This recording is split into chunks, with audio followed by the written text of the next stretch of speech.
去，这破房子是古代。我不是在火锅店算加盟费吗？怎么穿成这陈家老大了？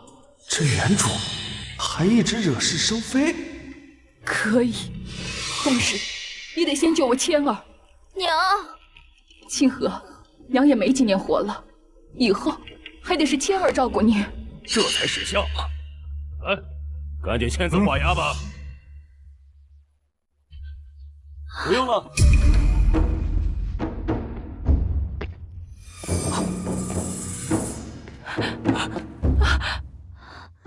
哥，我醒了。千儿，醒了又如何？陈谦，你别忘了，你之前跟别人打赌，你还欠本员外50两银子呢。现在你娘拿这个地契抵，那也是天经地义的事。欠您50两，我怎么不记得？你这个不知死活的东西，你还敢跟本员外顶嘴？签，把他给我摁住！今天这个地契，签也得签，不签也得签。别急，李员外，你酒楼每年的税赋可都交齐了？老登没见过现代商战吧？你胡说什么呢？我是不是胡说？要不咱们去衙门聊聊？好，好你个陈谦，你有种！1周之内，你要是还不上这50两银子，我告诉你，这个地契一定要拿走！千儿，咱拿不出50两，要不我去那李员外家做牛马。娘，您放心，清河，别怕，我来想办法。我不信他一个小小的员外还能把我们欺负了。可是娘，您安心的休息吧，我出去想办法。这孩子终于长大了，换做以前，早就又去赌了。上一世我的火锅底料卖到全国，在这古代还赚不到钱。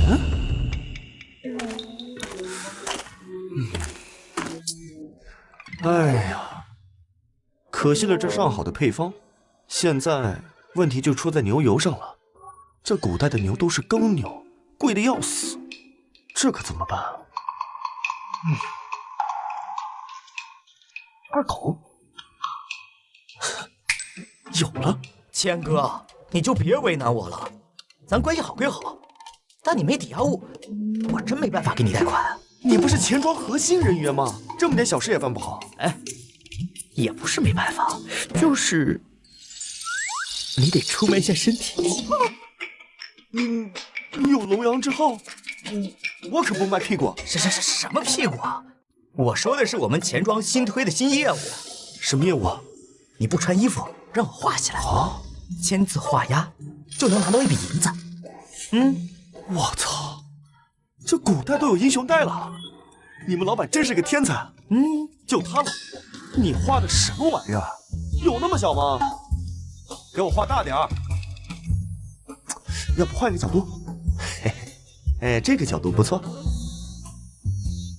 哎，谦儿哥，你就饶了我吧。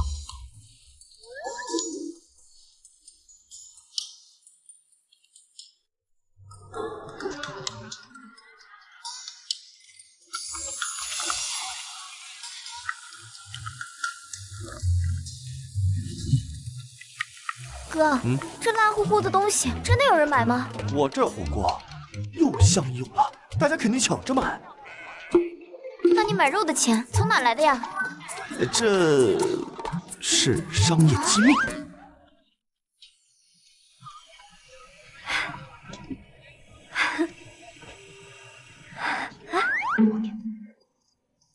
小姐，别吃了，别忘了陛下给我们下的任务。哎呀，知道了，不就是去民间找一个能帮陛下稳住朝局的能人异士吗？急什么？婉儿，现在朝堂动荡不安，各个大臣中饱私囊。你这次去民间找找有没有能人异士，帮我治理国家。就这点小事啊？放心吧，包在我身上。你呀，还是毛毛躁躁的。你父亲是朝中难得的京官，可惜在这朝堂的风气里，这次外出行事一定要小心，切不可让别人发现你的身份。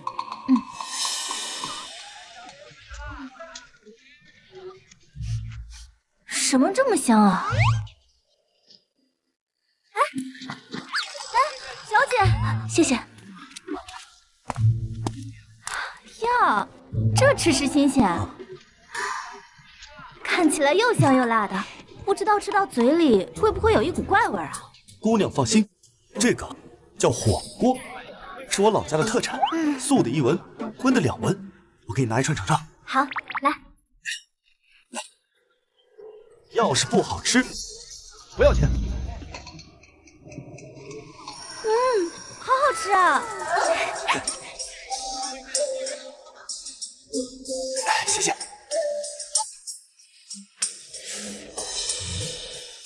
这玉佩不简单呐。你这是来做慈善的呀？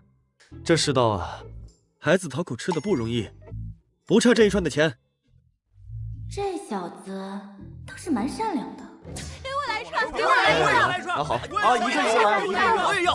哎，别急别急，快点排队，一个个来，一个个来。给我来一串，给我来一个。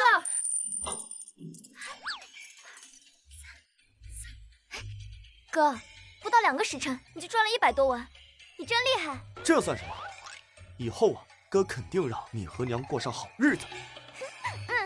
走，咱们收摊回家。好。娘，哎，快看，这是什么？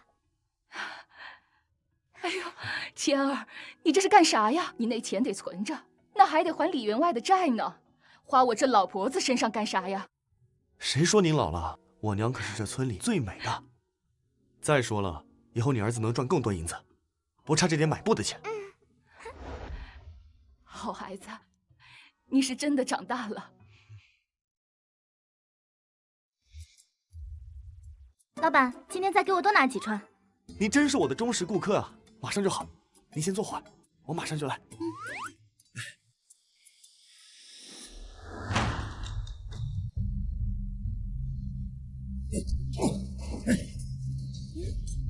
谁让你们在这摆摊的？你们交摊位费了吗？李管家，你好大的威风！睁大你的狗眼，看看这是什么？就是，你一上来就掀人家摊子，是怕招好东西，抢了李员外家的生意吧？哈哈哈，我李家酒楼家大业大，我怕什么？我这是在为百姓考虑。你这辣乎乎的东西，要是把人吃坏了，该怎么办？吃坏了身子，我娘现在卧病在床，就等着这钱抓药。你倒好，把我摊子掀了。这是要断我的财路，这印是县衙盖的。你李家顶着朝廷赐的员外身份，现在公然对抗官府，怎么？你李家要反了？你是外乡人吧？我劝你少在这管闲事。我只是个吃客罢了，见不得别人毁坏这种好东西。我告诉你们，从明天起，所有猎户不许卖肉给陈谦，也不许在他这儿买东西。谁要是违逆，给我滚出这个村子！好一个李员外，怕我小摊子抢了你的黑心钱，就要断了所有人的念想。朝廷给你赋，让你护着百姓，不是让你当土皇帝欺压人。你敢以下犯上！以下犯上，我只知道。当官不为民撑腰，不如回家为猪。你拿朝廷的粮欺压百姓，你连乞丐都不如。说得好。那你们俩就别怪我无情了。李员外，你可认得这个？你是京都府的人？认得就好，还不赶紧滚！老爷，这小子油盐不进啊！等我带人去大家。剩下的不用我教你了吧？小的明白，保证办得干净。伤心秦汉经行处，宫阙万间都做了土。兴百姓苦，亡百姓苦。好诗啊！刚才你怼李员外时条理分明，又懂得底层人糊口的难处，你可有兴趣参加科举路啊？正好我京都府缺人，你要不要加入我们？小姐，你真是高看我了。我刚才是保着小摊子乱说的，其实像你这样的小妞，我一年想用好几个呢。你这人怎么这么俗啊？你有此等见识，你不去朝堂上扬名立万，反而守着小破摊子转，这不是屈才了吗？哎呀，大小姐，我就是市井小民，你们京城来的金贵人，哪儿懂得我们这些小民要先活命，再谈理想。我不管，今天我就跟着你了。你要么答应我好好考虑科举，要么今天我就在这不走了。齐哥，走！登徒子，给我站住！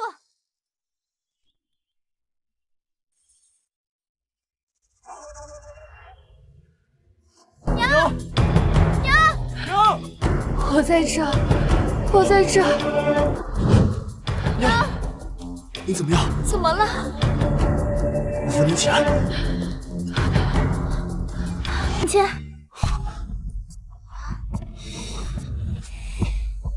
苏小姐，这就是你们当官人干的事儿。我不是有意的。李员外他只是个乡绅，不算当官的。你管这叫意外？苏小姐，你是蜜罐里长大的大小姐，但你能不能别天真了？如今这官官相护的世道，哪是一句当官能为了百姓就说得通的？我只不过欠了李员外50两银子，他就敢砸我铺子。这锭银子你先收下，给伯母抓点药，再修一下这间屋子。不用，我陈谦再穷，也不会要你们当官人的银子，不然到时候连讨个说法的机会都没有。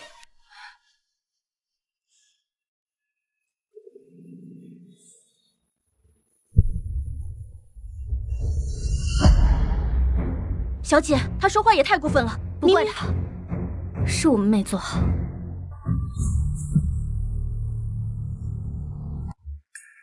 令堂身体并无大碍，歇息几日便好了。劳烦李郎中跑一趟了。无妨无妨，那老夫先告辞了。那我就不送了。留步留步，照顾好母亲。娘，我这头还是晕乎乎的，怕是要麻烦谦儿了。娘，您别想那么多，好好休息。这个家有我呢。好孩子，你这出事一次以后，变化也太大了，好几次我都觉得你不是我孩子了。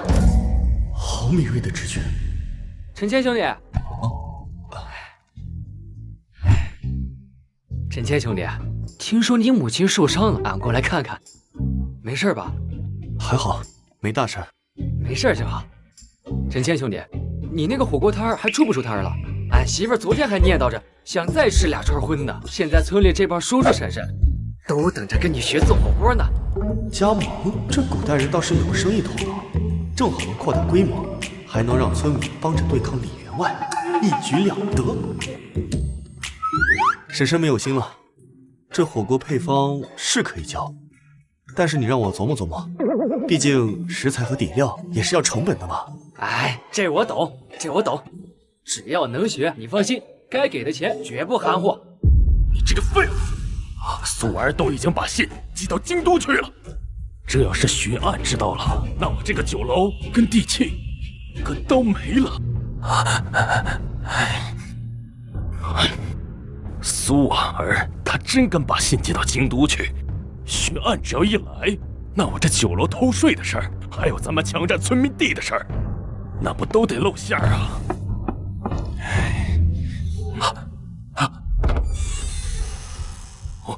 赵大人，快请坐。李员外，县城大人知道你急，让我过来给你指条路。巡案下周就到，药瓶这件事儿，你得花点血本儿。赵力哥，只要能平事，花多少都行。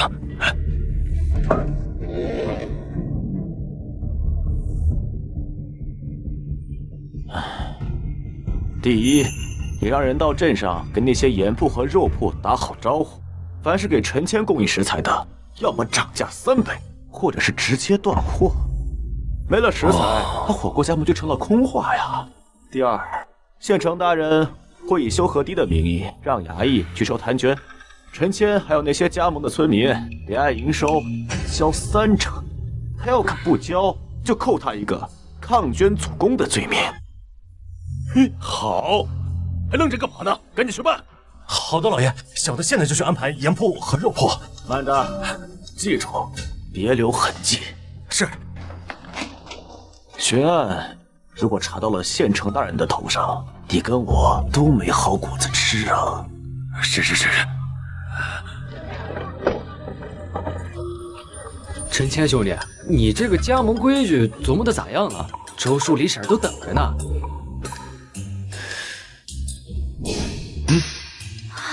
火锅加盟契约。这第一，加盟费8两银子，包括3天的熬汤教学，首次免费的底料。这第二，后续底料必须从俺这儿拿，比镇上买料还要便宜20万。这第三，方子只能自己用，不能外传，若是外传了，就得赔10倍加盟费。8两不贵啊！俺那口子昨天就去镇上问，光粗盐就得5文1斤啊！你连教技术带底料，值啊！陈谦，俺先交的加盟费。俺呢想在镇上的东头摆个摊，离你李员外家的酒楼远点，省得他老找事儿。这已经是第3个交加盟费的村民了。俺这会儿没带银子，等一会儿我回去取好吗？周叔，明早来学熬汤，我呢把底料的配方给你。你今天去备一些材料，像什么干辣椒、野姜啊。好。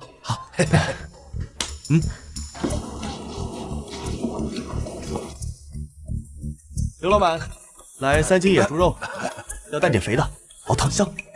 陈谦啊，不好意思啊，今天的野猪肉都卖完了。早上来的时候还看见肉铺后挂着好几块野猪肉呢。哟，这不陈谦吗？想买肉啊？这刘老板说了，往后他不卖你，识相的，不要再搞什么狗屁加盟，否则以后连盐你都买不上。别说了，都是李员外逼的。他说我要再卖给你肉，他就把我铺子砸了。多谢老板提醒。牛油、粗盐、野猪肉，这可都是紧俏货，去哪儿弄啊？陈谦，京都回信了，悬案后天就到。不过我听说县城收了李员外的银子，他们要以修河堤的名义收你3成摊捐。3成？他简直是明抢！不过还好我早有准备。刚才王伯说啊，他们后山有猎户，之前都是把肉卖到灵镇，咱们可以去那儿买，比镇上还便宜2文。陈谦，我谈好了。俺跟后山的张猎户谈好了，他明天送5斤野猪肉过来，还有粗盐。俺们村以前有户人家之前是煮盐的，会自己熬点粗盐，那肯定没镇上卖的稀啊。但是熬汤够用，靠谱。原来你早就找好后路了。那县城的摊捐怎么办？他要收捐，总得有文书吧？到时候我让老百姓把账本给记好。他县城要是敢乱收钱，悬案一到，咱们就一起去告他。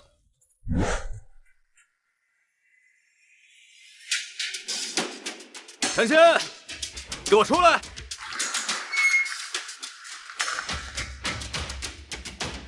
哟，这怎么了？官兵来了？这是干嘛呢？奉县城大人令，为修河堤防洪，凡村镇摆摊营生者，均需按照每月营收交3成河堤捐。陈谦，你这火锅摊还有手下的加盟商，今天就要把这个月的捐银交了。这修河堤呢是好事儿，俺不反对。可这3成太多了，俺上个月卖菜才赚5两银子，这3成就是1两5，这让我们怎么活？照例，按大印律，税捐篇第3条，凡民间商户，税收不超营收1成，需列明用途。公事赵牧，你这3成的河堤捐，无律无杖，从何而来？这县城大人枉法，还是你借河堤捐谋私啊？我，好你个刁民，竟敢质疑县城大人政令！赵大哥让你捐银，那是看得起你，再敢犟嘴，吃我30贯！光天化日之下，衙役动手伤人，就不怕传出去，让巡案知道？反了！反了你们！反了你们！都给我动手！把这些刁民给我锁了，找出他的屋子，搜出银子就抵捐，搜不出来，抓他受伤的老娘抵债。俺们都看着呢，你今天要是敢抓人，俺们就到镇上去击鼓鸣冤，让全天下的人都知道县城衙役欺负老百姓。对，让你们还敢欺负老百姓！这是县城发的许可，上面写着合法经营，不得无故滋扰。你今天敢动我1根手指头，就是滥用职权；你敢搜我屋子动我娘，就是知法犯法。巡案大人后天知道。你说他要是怪罪下来，县城是保你，还是保他自己？好个抱团抗法！我明天会带10名衙役来，谁再拦，就以聚众抗法论处。到时候满门抄斩都是有可能的。走，散开！晨晨兄弟，我现在就去揍那个狗官！王伯，别追，咱把力气留到明天。他要是敢带着衙役来，就让巡案来处置他。大伙都听着，明天呢，他要是带10个衙役，咱们就带20个壮丁守在这儿。他要是说咱们聚众闹事，咱们就写冤情录，把他今天砸鸡蛋伤我娘的事写下来。每个人都签字画押，到时候巡案来了，咱们一起交上去，看看到底是谁搞的。陈杰兄弟，俺信你，明天俺就让俺那口子带3个壮丁来。枪，我就说你叫人，咱呀，跟他们拼了！陛下，臣有奏。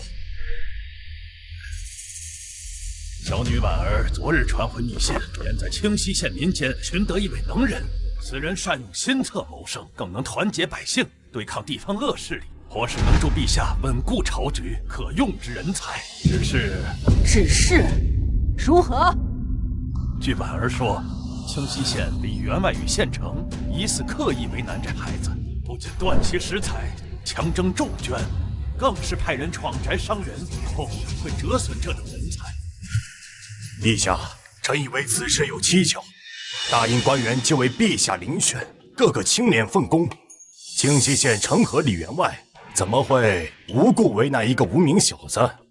只怕那民间之人行事有失，或婉儿小姐看怎么也。钱尚书这话，是说小女婉儿识人不明，还是说陛下的朝臣均无过错？婉儿在信中附属了那小子收集的证据，字字句句皆是李员外与县城的恶行，这能有假？苏丞相息怒，臣并非质疑令媛，只是苏丞相乃令媛之父，若有你前去勘察，恐落人口实，说我朝任人唯亲，未显公允。不如由臣代劳，前去清溪县查明真相，既不如负陛下所托，还能还地方官员一个清白。既如此，便依钱尚书之意，就由你立即前往清溪县查明此事。若真有官员作恶，朕绝不轻饶。臣遵旨，定不负陛下所托。陛下，钱渊这老狐狸，无非是怕苏城查出他与县城的勾结，正好让他去。若他敢动手脚，朕便连他一起查。哼！谦儿呀，要不你歇会儿，这都熬大半夜了，身子要紧啊。不好了！什么事儿让苏小姐急成这样，脸都红了？要是内急啊，茅房在那边，我让清河给你拿盏灯。都什么时候了，还在开玩笑？你知不知道，竟然他已经插手了？昨天他跟李员外还有县城在酒楼里面密谈，就连我派去盯梢的春桃都差点被发现。钱渊，谁啊？听着还挺耳熟的。是当今的户部尚书，掌管全国赋税的大官，也是朝中出了名的贪官。李员外每年都给他50两银子，就连县城都是他的远房表亲。他们3个就是一条绳上的蚂蚱，一旦他插手此事，你知不知道咱们这些证据都有可能被压住的？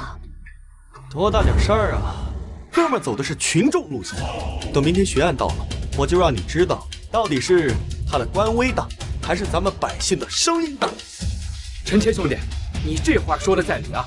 只要咱们大伙拧成一股绳，钱元官再大啊，他能堵住这么多嘴吗？俺也去喊镇上那几个想要加盟火锅的婶子，他们之前也被李员外的人拦过摊位，跟咱们一样恨他，人多了才不会糊弄咱们。哥，我把证据都给理好了。谦儿，那钱渊可是大官，咱们这么闹，那会不会给你惹祸呀？娘，放心，咱们手里有证据，身边有乡亲们。乡亲们，这帮畜生欺压我们已久，我们要让他们知道，咱老百姓不是好欺负的。对，对，咱们也不是好惹的。你怎么老拍桌子呀？吓我一跳。刘婶儿，这不是陈谦兄弟说的太好了吗？激动了。谦儿，你是真的变了。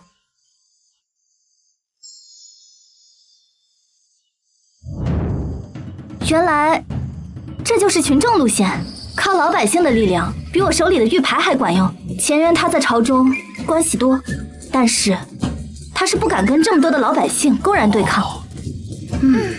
毕竟陛下最痛恨的就是失民心的官。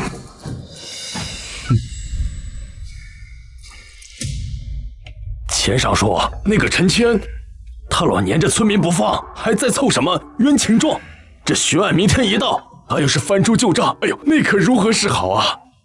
慌什么？一群刁民，还能掀起什么风浪？不就是拿着几张破纸，瞎起哄罢了。随便让赵丽找个由头，给他按个聚众造谣、蛊惑民心的罪名，把他抓起来。其他的村民没有了领头的，自然也就散了。钱大人所言极是。陈谦呐，他就是一个不知天高地厚的主。明天巡案要是来了，咱们递上点孝敬，保准万无一失。不是，可是苏婉儿那个丫头，她帮着陈谦，她手上有京都府的玉牌呀。一个黄毛丫头罢了。就算他手上有京都府的背景啊，他还能管得到咱这地方上来吗？如果他真要插手，咱们就说他勾结刁民，蛊惑民心。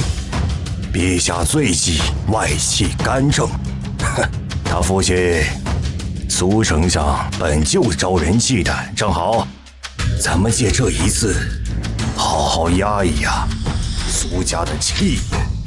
高，钱大人简直是太高明了，请来，坐，喝酒。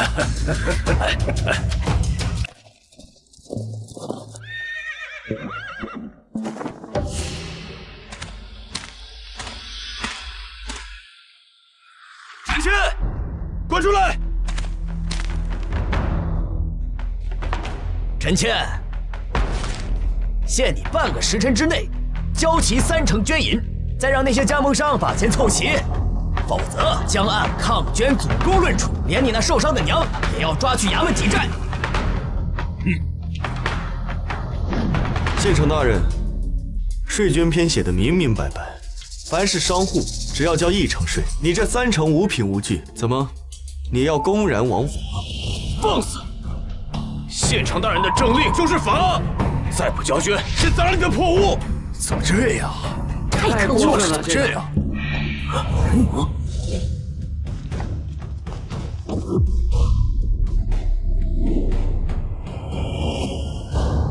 大人，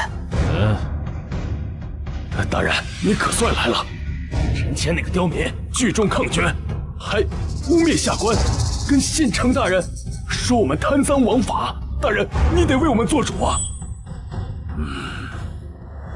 臣可有此事？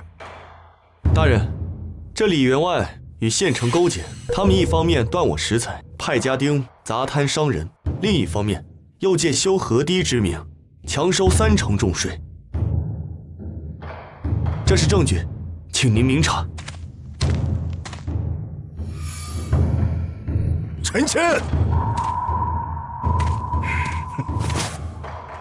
陛下命我前来协查此案。你这些册子上的证词，仅仅是你的一面之词，非铁证。李员外与县城是朝廷命官，你无凭无据乱扣赃帽，哼，这罪我定不了。倒是你阻拦衙役，聚众闹事，顶撞官员，扰乱民心，聚众造谣，这些罪你担得起吗？莫不是你想存反心，煽动村民，要对抗朝廷？钱大人，别给我扣这么重的帽子。您刚说我无凭无据诬陷朝廷命官，那按您的说法，若是我找到了铁证，您必会秉公判案，给清溪县村民一个公道。早就让李员外把偷税的抵账、强占村民田地的文书全收，连肉铺盐铺的人都叮嘱过要改革。这小子就算撺着点过去的零碎，顶多是捕风捉影，那是自然啊。大应向来律法清明，只要你证据确凿，不管涉及到谁，本官于巡案定不会徇私，给百姓一个公道。二狗，把钱庄的账簿拿来。谦哥，都在这儿了。从李员外3年前借银开酒楼，到上个月续的200两周转银，每笔账都有他亲自画的押，还有钱庄每个月向县衙交的核查底册。小样，跟我玩销毁证据，忘了银行这茬了吧？我之前在县代做火锅的时候，就被对手用查流水的证给坑过。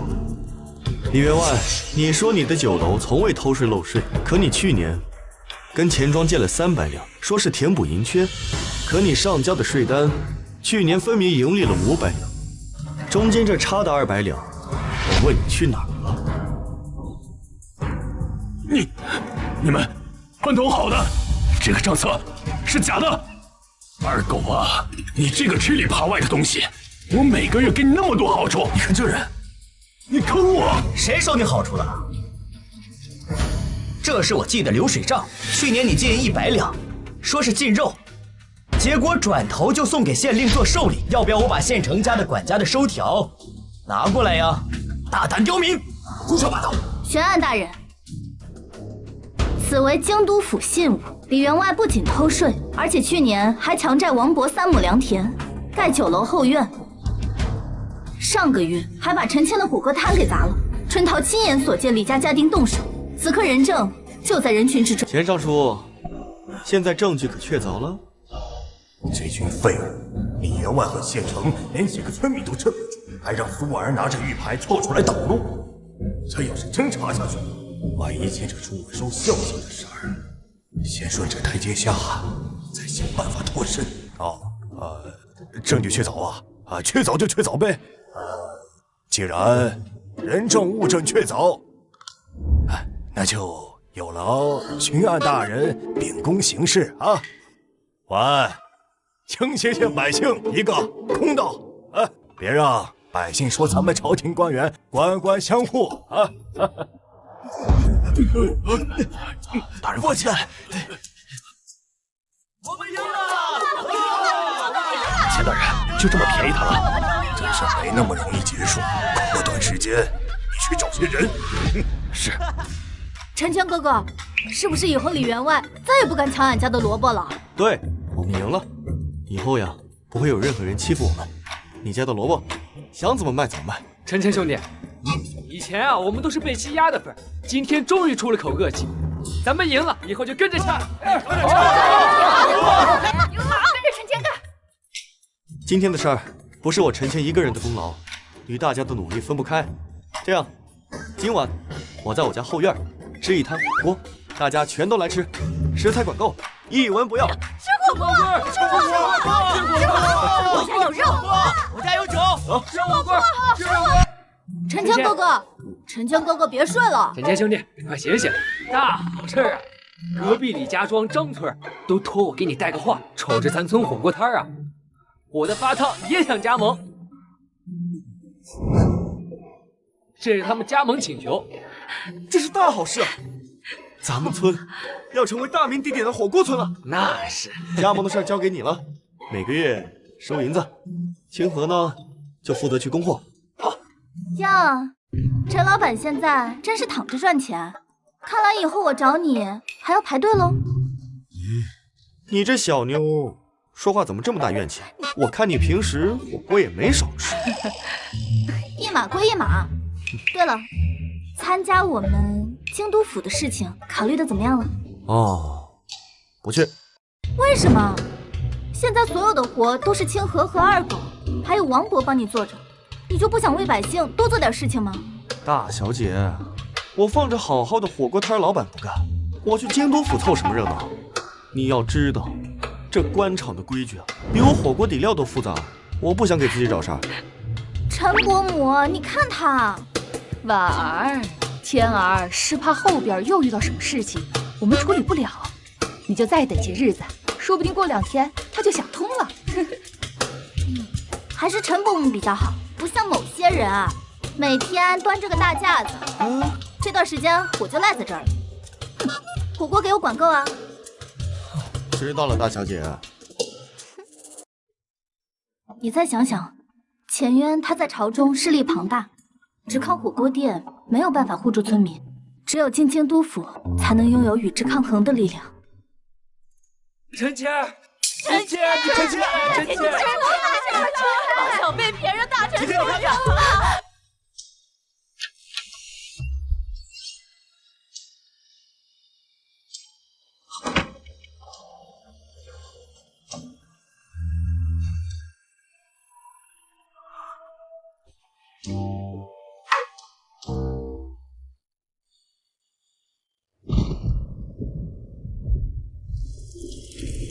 陈谦，陈谦，你别把自己锁在里面啊！王晓还在等着你拿主意，村民们都还盼着你呢，你不能这样躲着呀！好孩子，他就是一时想不通，心里堵得慌。你先回去照看王晓，这边啊，一会儿我和他聊一聊，娘最知道他什么脾气了。陈伯母，那您就劝劝他，有什么事儿大家一起扛，别一个人钻牛角尖。好的，快去吧啊！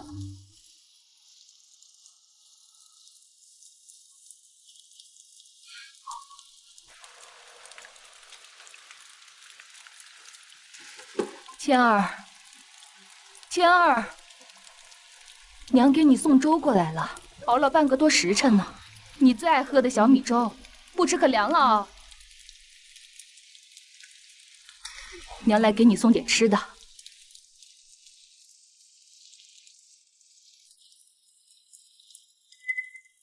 谦儿，快把粥喝了。娘刚才啊，去郎中家看了，李郎中说，那王晓啊，虽然伤得重，但是没伤及要害，得养些时日。王伯这胳膊骨裂了，但是打了夹板，慢慢也能养好。是我连累了他们，我不该搞什么加盟，不该得罪那钱渊，他们也不用跟着我受罪。谦儿啊，你还记不记得，你10岁那年，你爹刚走的第2个月，邻村的二娃子抢你的窝头，你就在手里攥着，就是不给他，他就把你推到了泥地里，那窝头滚了一圈，沾满了泥。你啊，还不敢还手，就抱着膝盖躲进了柴房里。娘拿着擀面杖过去的时候，那二娃子的娘还护着那娃，跟我说抢你个窝头怎么了？娘跟他吵到了日头偏西，我就把那个沾满了泥的窝头捡回来，我就吹干净了呀，放到你手里，你就攥着那窝头跟我说，娘，我要变强大，以后再也没有人欺负我了。娘，孩子，现在的村民呢，跟当年的你一模一样。那李员外抢你王婆的地，他跪了半宿啊，那额头都磕破皮了，都不管用。哎，那衙役收苛捐的时候，你留神藏在那灶堂里的鸡蛋都被他们收走了，一家老小整整饿了2天。前院带的人砸你周叔摊子的时候，他连个反抗的勇气都没有。是你带着他们搞加盟，你王伯才有勇气跟李员外说那地是我的。你留神才敢把那鸡蛋摆出来卖，因为他们觉得呀，有人给他们撑腰了。你以为他们怪你？刚才他们来送小米的时候，刘婶还跟我说，要是没有陈谦呢，他们这辈子都不敢跟前院叫板。你王伯呀，昏昏沉沉的，还攥着我的手，跟我说，告诉陈谦，别怪自己。娘，哎，我明白了，我会振作起来。好，好孩子，你告诉娘，你真的是陈谦吗？啊？娘，你怎么？你刚醒那会儿就喊我妈，又说什么加盟费、商业机密什么的。以前你哪懂这些呀？你连个账本都看不懂。娘，可是你呀，护着我和清河，帮这些村民保着李员外。你跟当年呢，攥着馒头，哭着跟我说要强大的娃，是一样的。娘，哎，我不是你的亲儿子，我其实是从另一个世界来的，不知道怎么就传到他身上的。我怕您怪我，怪我强占了他的身体。傻孩子，什么怪不怪的？是你替他给我养老，你还替他护着咱们这个家，替他活出了咱老陈家想都不敢想的样子。娘感激还来不及呢。不管你是哪个世界的陈谦，你都是娘的儿。原来娘早都知道了。娘，快把粥喝了，快点，要不清河该担心了。以后的路啊，更难走。娘能帮上你的不多，孩子你要记住，不管你在哪，家里啊都有你一口热粥喝啊！来，趁热喝。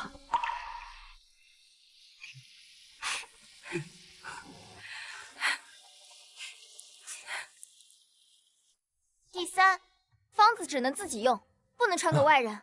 要是传了，就得赔付10倍的加盟费。清河丫头，李家庄的加盟营都收齐了。我跟你说，他们还想着请你哥过去，给他们熬第一锅锅底呢。都收齐了，我哥说他忙完就去。对了，王伯，王小今天醒了没？醒了，郎中还说娃命硬呢。今天早上还闹着要吃火锅串呢。俺让俺当家的今天上山打兔肉，今天晚上给娃炖肉吃。陈谦来了。陈谦，京都来密信了，前冤还没有罢休。他给户部递上奏折，说悬案在清溪县，办案太拖沓，要把他调去临县，换成他的亲信来接手。而且李员外和巡抚可能要被捞出来啊。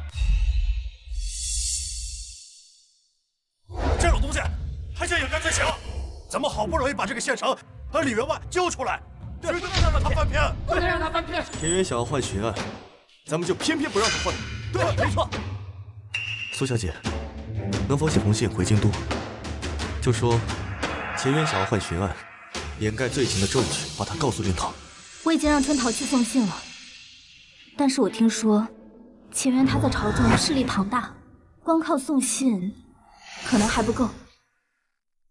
你之前说你不想进官场，但是目前只有你才能跟钱渊硬碰硬。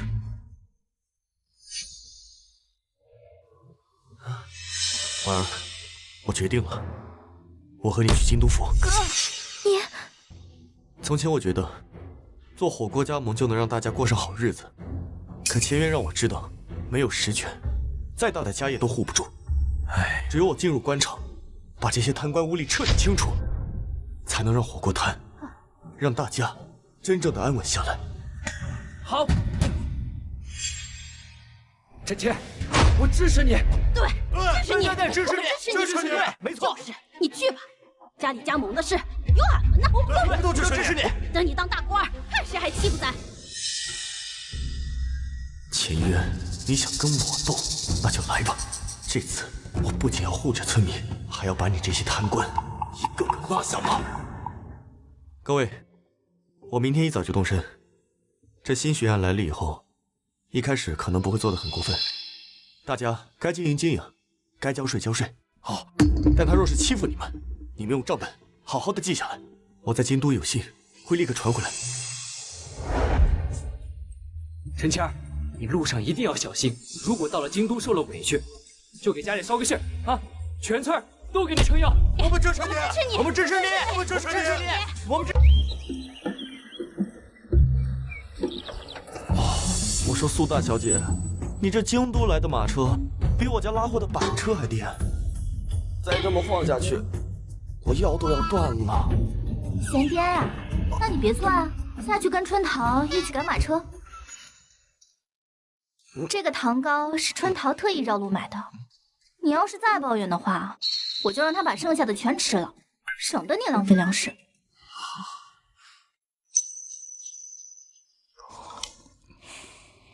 我吃这么一块儿，你就觉得浪费了？当初不知道是谁吃火锅，一人吃一锅，我想过去挑2筷子，还护食。你胡说什么呢？明明就是你做的太少了。哟，你脸怎么红了？小姐，公子，前面路太偏，都是树林，看着不太对劲。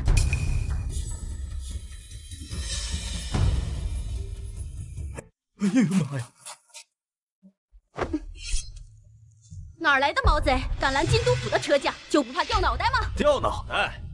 等我们把你们俩脑袋拧下来，知道是我们干的。付钱的人说了，只要拦住你俩去京都，赏银够我们快活大半辈子了。小子，躲在女人身后，让女人给你撑腰，算什么本事？识相的话，现在马上立刻滚回你的清溪县，继续做你的火锅店老板。我可以放你一条生路。如果说你继续执迷不悟，陪着苏小姐回京都闹事的话，今天我就把你埋在这林子里。拦着我们去京都，看来又是钱渊的人。应该是吧？你别去，春桃会武功。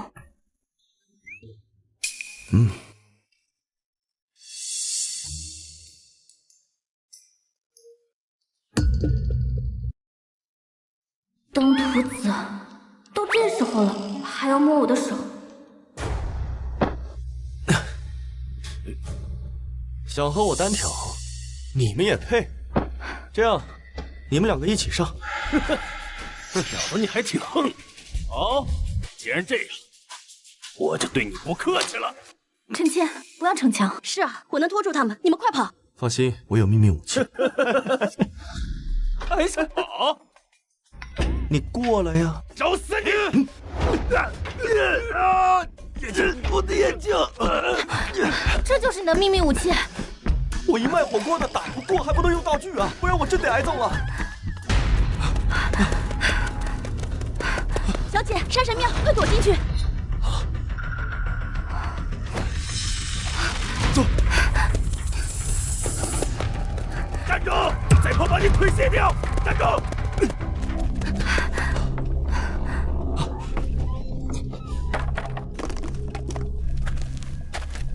他们快追上来了，先找个地方躲起来。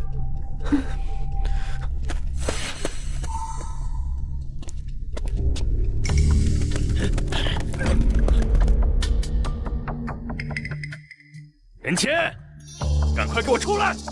我现在已经看到你了，小心我抓住你，把你剁成肉酱！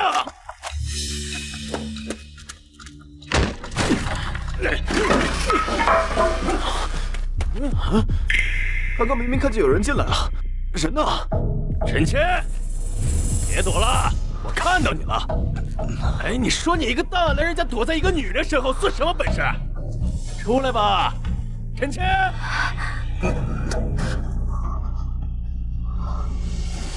靠，这小妮子身上怎么这么香？哥们都几个月没开过荤了，这谁顶得住啊？撑住啊，小陈谦，可别在这时候丢人。人谦，你不是很能装吗？要跟我单挑吗？来，我在这呢，来啊，跟我单挑啊！你就是一个怂包。嘘，别出事儿。平时看着吊儿郎当，关键时候倒挺可靠。出来吧，一个大男人的躲什么呀躲？你怎么还带根棍子在身上？东土子，嘘，他们还在。手好，让你看看。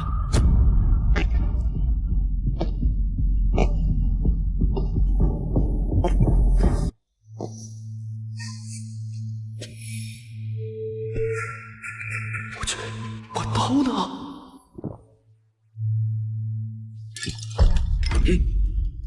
他奶奶的，跑得还挺快。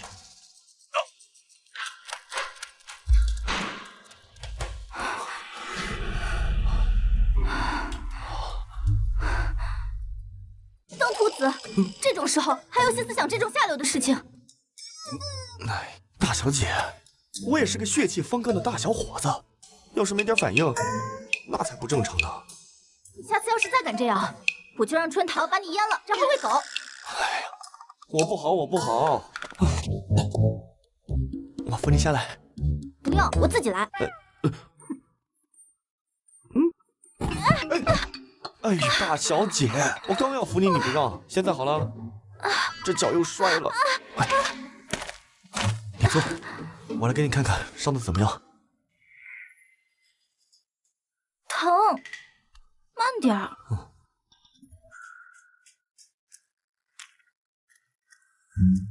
轻一点，疼。我力气比较大，你忍一忍啊。轻一点。疼。东土子，谁让欺负我家小姐？你管谁叫东土子呢？啊？你听错了，春桃，快来扶我，我脚崴了。别让这东土子碰我。哎呀，真是好心没好报啊！哎。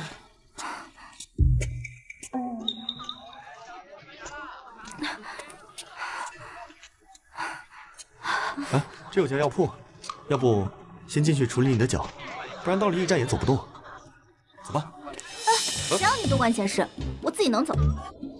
小姐，就听公子的吧，这脚肿得跟馒头一样，再拖该严重了。走吧。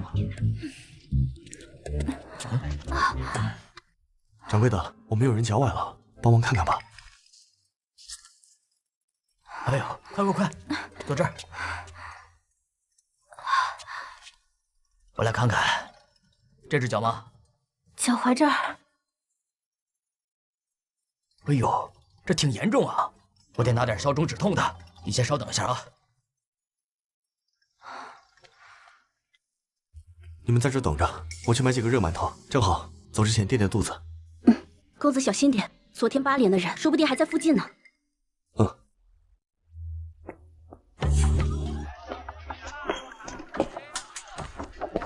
老板，来3个包子。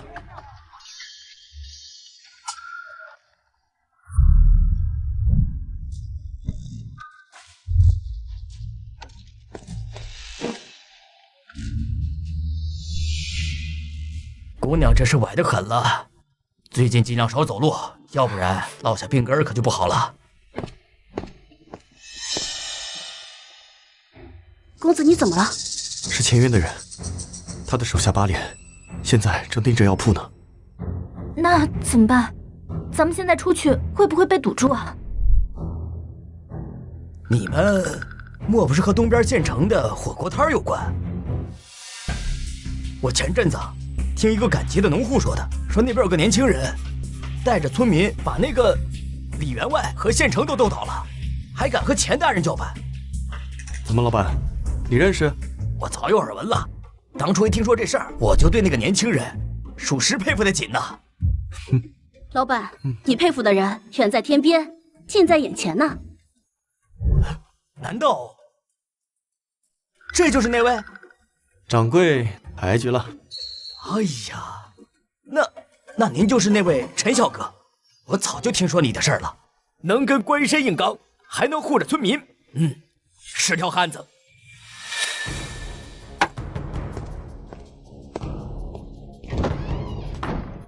这儿出去有个小门，往外300米，老槐树下边有一辆马车，那车夫姓赵，是我远房的表弟，放心，跟我很熟的。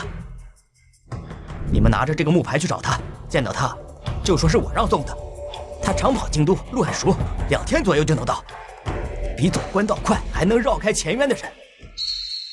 多谢掌柜的仗义相助，这份情我陈谦记在心里，以后要是有机会回清溪，一定来谢你。哎呀，不用。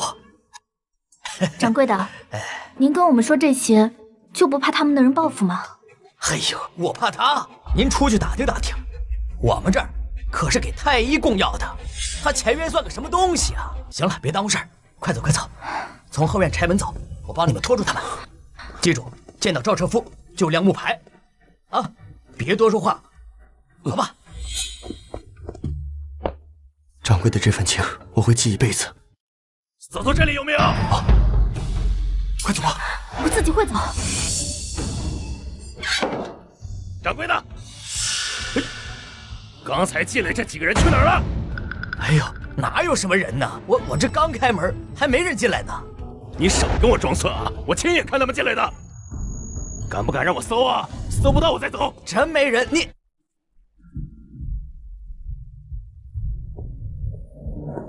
你看没有啊？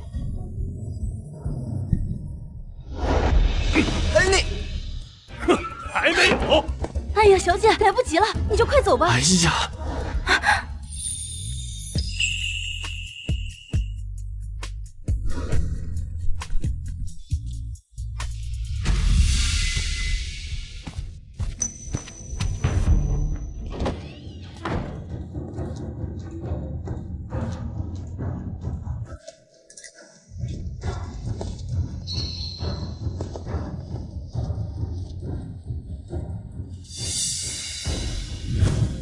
上车。来，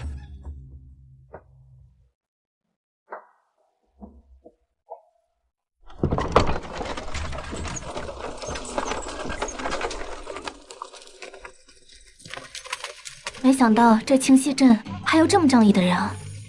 那是因为公子的名声好，连外镇的人都知道他护着百姓呢。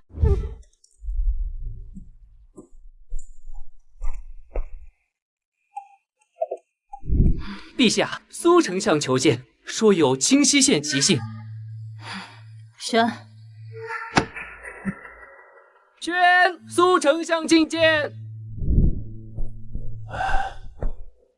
陛下，晚儿捎信来说，陈谦一行人已经到了京都城外清风驿站。可是听说钱渊昨日召集了人马，准备为难陈谦。哼，这倒是有意思。让他去吧，朕也想看看婉儿选中的人水平究竟在哪里。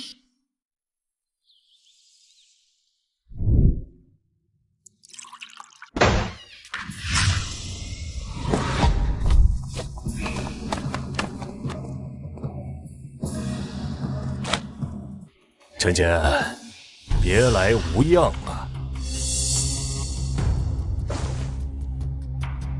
托钱大人的福，最近过得还不错，就是不知道钱大人那2位手下眼睛如何。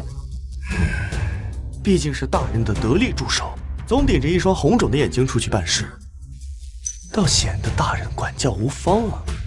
哼，牙尖嘴利的小子。不过这可是京都，不是你那小镇子，带一帮刁民闹一闹就能成功。刁民？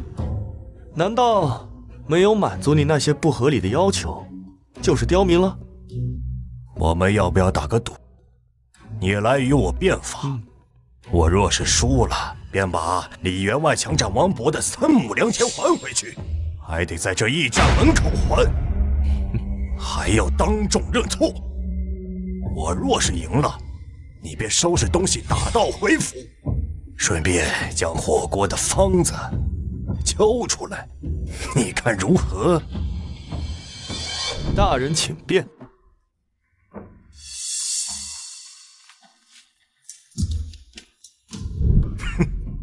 如今南部洪灾，北部蛮夷犯境，国库空虚，朝廷急需银两，赈灾养病。你若是坐在我这户部尚书的位置，你会怎么做？是加征赋税，还是克扣军饷？你倒说说呀！你这靠刁民撑腰的本事，还能填了国库的窟窿？这问题是明摆着挖坑，说加税就是苛待百姓，说克扣军饷就是罔顾边防，怎么打都落人口实啊！我倒要看看这能在清溪搅动风云的小子怎么解决棘手的问题。我倒是想听听钱大人是怎么做的，是加征了河堤捐滩呢，还是收受了乡绅的好处？本官问的是你，不是本官。你只需回答怎么做，少跟我扯些没用的。我的做法自然是以商养民，以民养国。南部赈灾要10万两，北部养兵要20万两，就你一句以商养民，就能解决了。哎，钱大人别急，我来给你算一笔账。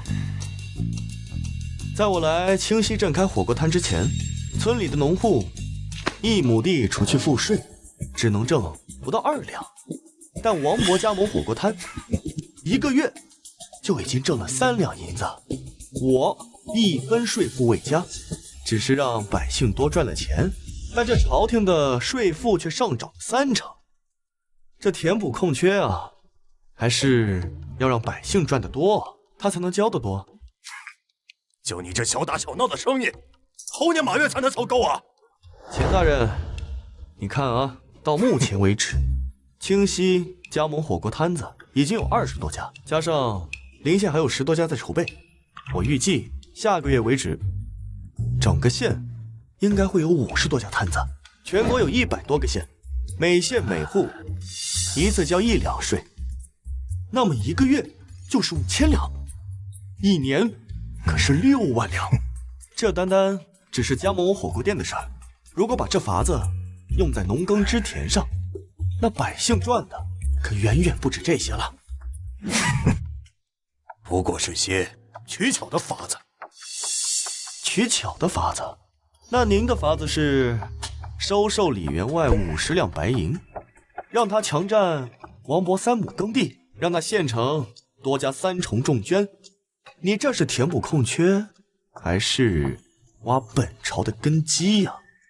哈哈哈！好，好，好，好小子，不愧是婉儿推荐的，根本不进钱渊的圈套，反而还咬了他一口。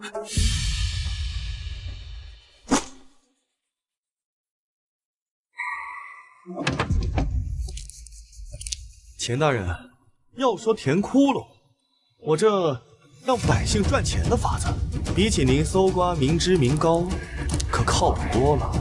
您说呢？哼，乡野间的小伎俩，也配在这京都驿站搬弄？官拿的是户部赋税，管的是全国的窟窿，没空跟你这黄毛小子掰扯。陈谦，你记住，京都不比清溪，光靠嘴皮子很难保住你那火锅摊子。哎，田大人，别走啊，我还没聊够呢。哎，你别太张扬了，前元他最是记仇，以后咱们在京都啊，可得小心了。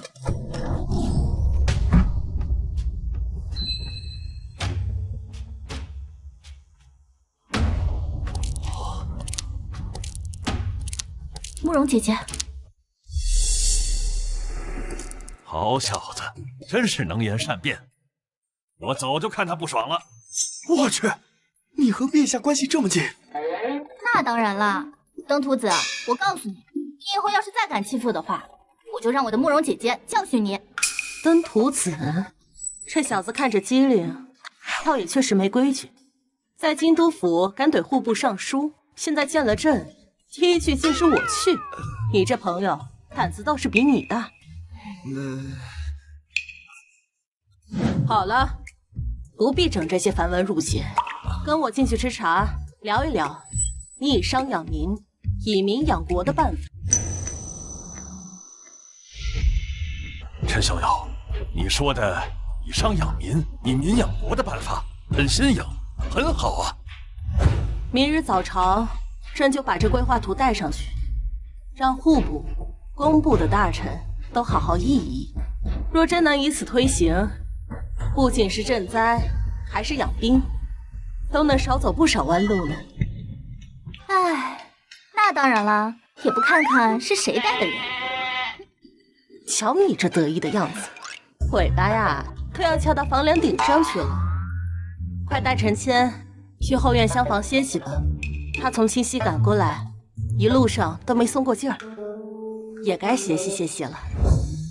走吧，我带你去看厢房，比你那茅草屋啊舒服10倍。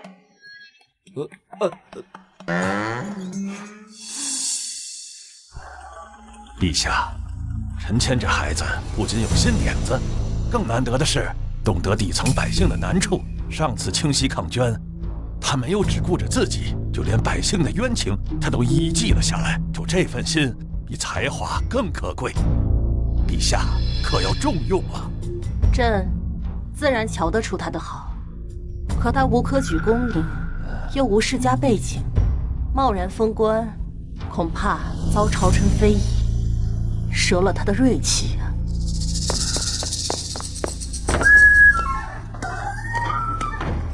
启禀陛下，3日后，蛮夷的使臣将携贡品进谏，说是要为两国的邦交献议。陛下，听闻蛮夷使臣向来倨傲，不如让陈谦随行应对，既不用刻意给他官职，让他以民间献策者的身份随行，测试他的应变能力。若是能打消蛮夷的气焰，朝臣们就无话可说。这个主意好，就这么办。3日后，让他随朕一起去大便。你这床怎么比我的还软？喂，苏小姐，你搞清楚权责，这房是我陈谦的名字，我还没沾边呢，你倒是先躺下了，哪有客人占主人床的道理啊？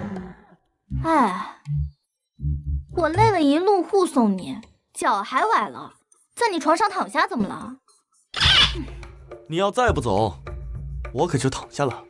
反正这床够宽够大，咱们1人1半，也不挤。你敢？哦呦，还威胁我？小爷我最不怕威胁，我来了！你个登徒子，你快给我下去！你再不下去，我可要踢你了！我不下，我就不下。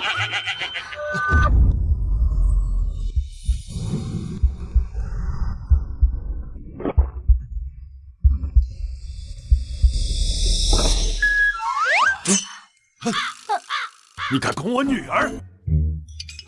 你听我解释，听我解释。你听我解释呀！是他先接我，我才接他。谁让他耍无赖的？站住！咱们泡杯茶，好好聊聊，好好聊聊。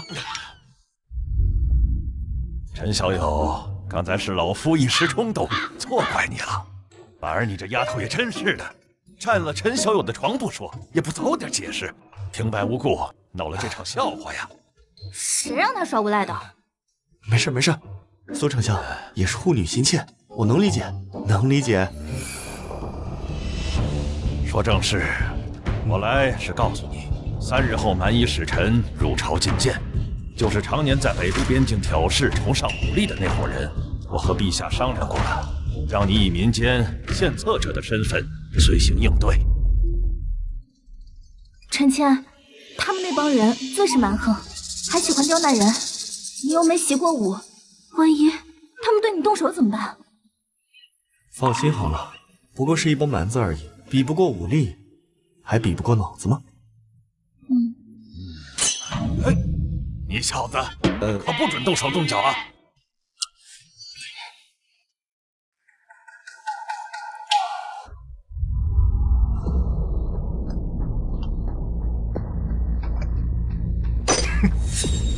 陛下还真敢用人，这陈谦，一个乡野小子，连朝廷的规矩也没摸清楚，竟敢让他去应对蛮夷使臣。大人，小的还听说那蛮夷使臣向来倨傲，最看不起没功名、没武力的年轻人，到时候肯定会故意刁难陈谦。万一陈谦应对不好，得罪了使臣，那可是……即刻把这封信送到蛮夷使臣的驿站，就说我们无意得知，陈谦就是之前坏了清溪县李员外和县城的好事的那个小子，而且他并非习武，就是一个靠耍嘴皮子的火锅贩子。小的明白，这样一来，那蛮夷使臣必定会针对陈谦，只要陈谦出丑，甚至惹怒使臣，陛下就算再护着他，也得治他的罪。赶紧去吧。是。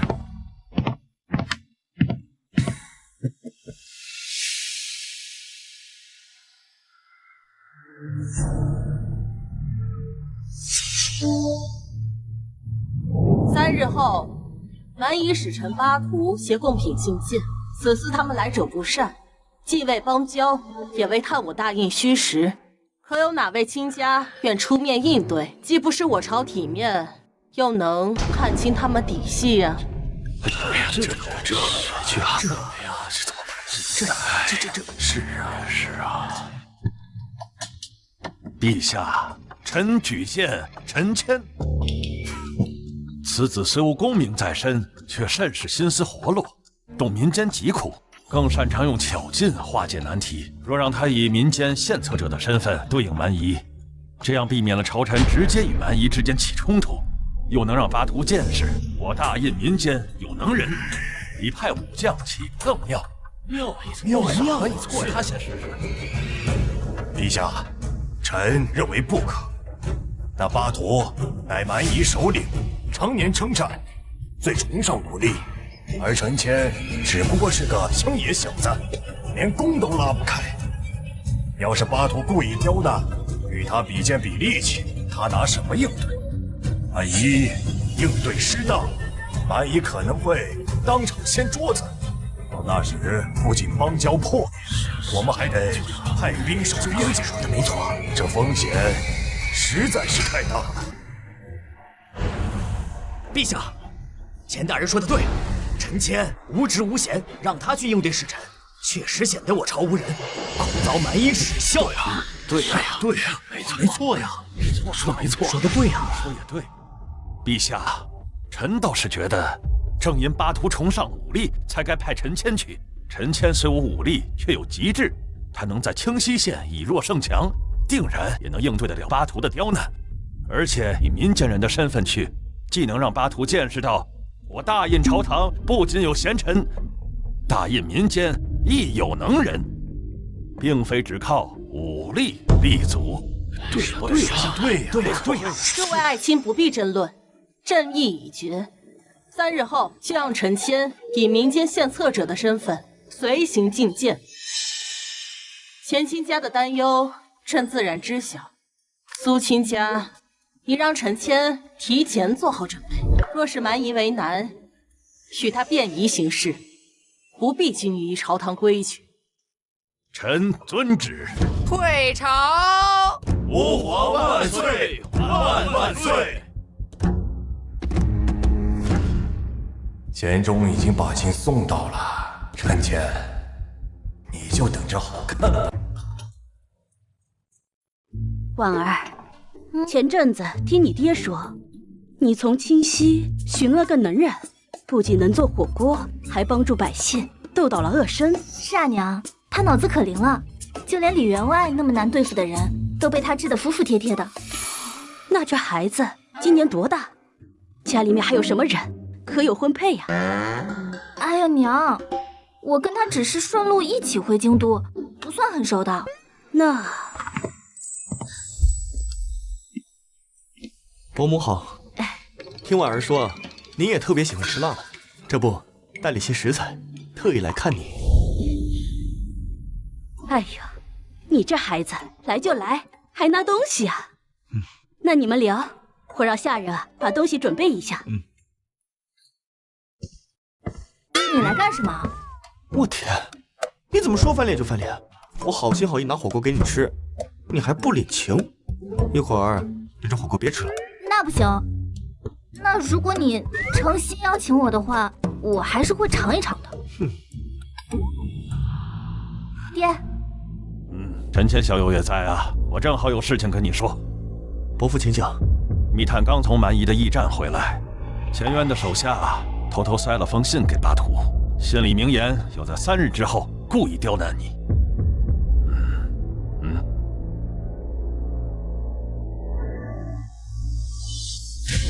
哟呵，这钱渊是真恨我呀！你还笑呢？这巴图本就倨傲，再加上钱渊递的这封信，指不定要怎么刁难你呢。你一点都不怕吗？坐呀。婉儿说的是，我刚从工部回来，巴图身边那个贴身大将军是个出了名的壮汉，每天都要到京郊的西市去吃2斤酱牛肉，力气大的能扛着鼎走半条街。如若他们真的要逼你用蛮力，你讨不着好。实在不行，我会和陛下说一声，换个懂武的武将去应对好了。我会和陛下下令换人的。哎，别急，您刚说巴图身边那个大将军每天在京师的酒楼吃2两牛肉？是啊，密探都盯了3天了，他每天午时准会去聚贤楼，而且连座位都不换，就爱坐窗边那张方桌。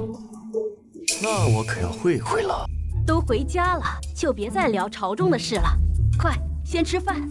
早就听闻你做的那个火什么锅不错，我今天要好好尝尝了。哈哈哈哈哈！走吧，夫人。哎，你打算怎么会会他呀？别问，晚上从家里偷偷溜出来。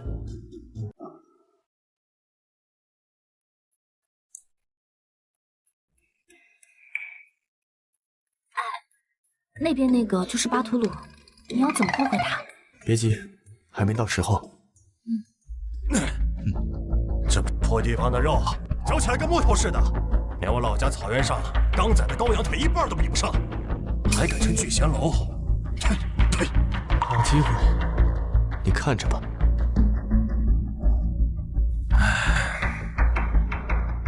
兄弟说的有理啊！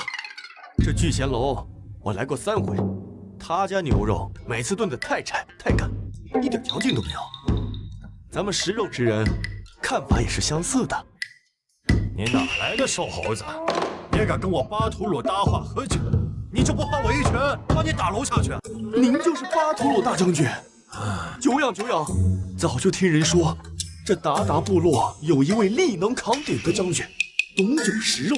没想到今天在这聚贤楼遇见，今天这顿饭我请了。你倒是挺会说话呀。不过巴图鲁向来吃酒吃肉，不需要别人请。我鞑靼人讲究有来有往，你如果也懂肉，便一起坐下，大口吃肉喝酒。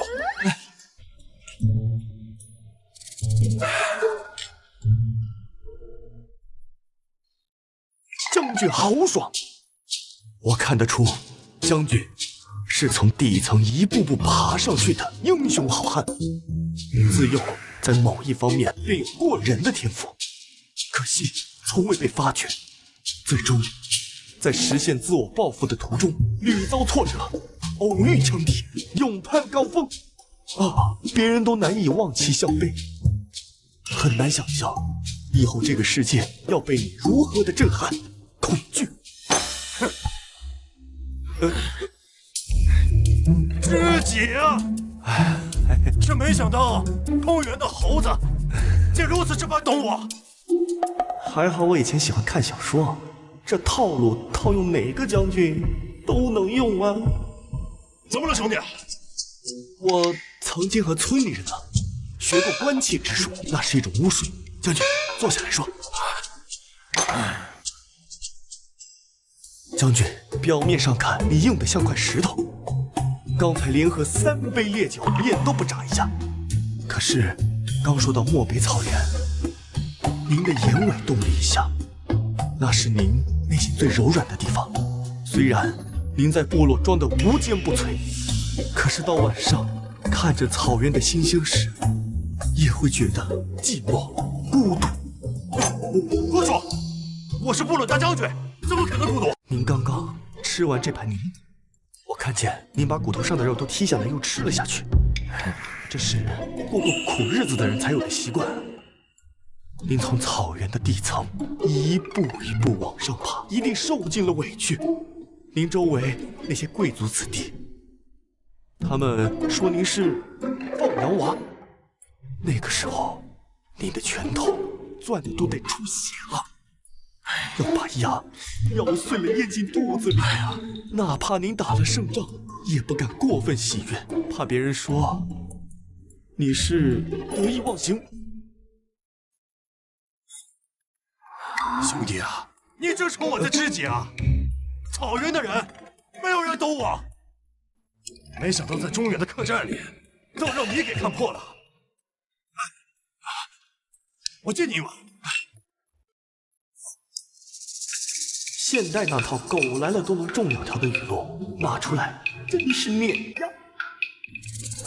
将军，咱们光喝酒没意思。我是做火锅底料生意的，我这份底料您带回去尝尝，让您尝尝草原没有的味道。娘子，让小二拿着锅来，装满水。好。来，我们喝我们的。将军，您尝尝，这肉啊，蘸上这个蒜泥，肯定比这的酱牛肉好吃。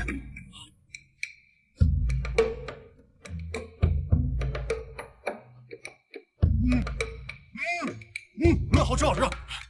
没想到你这个巫师的厨艺这么好。来吃。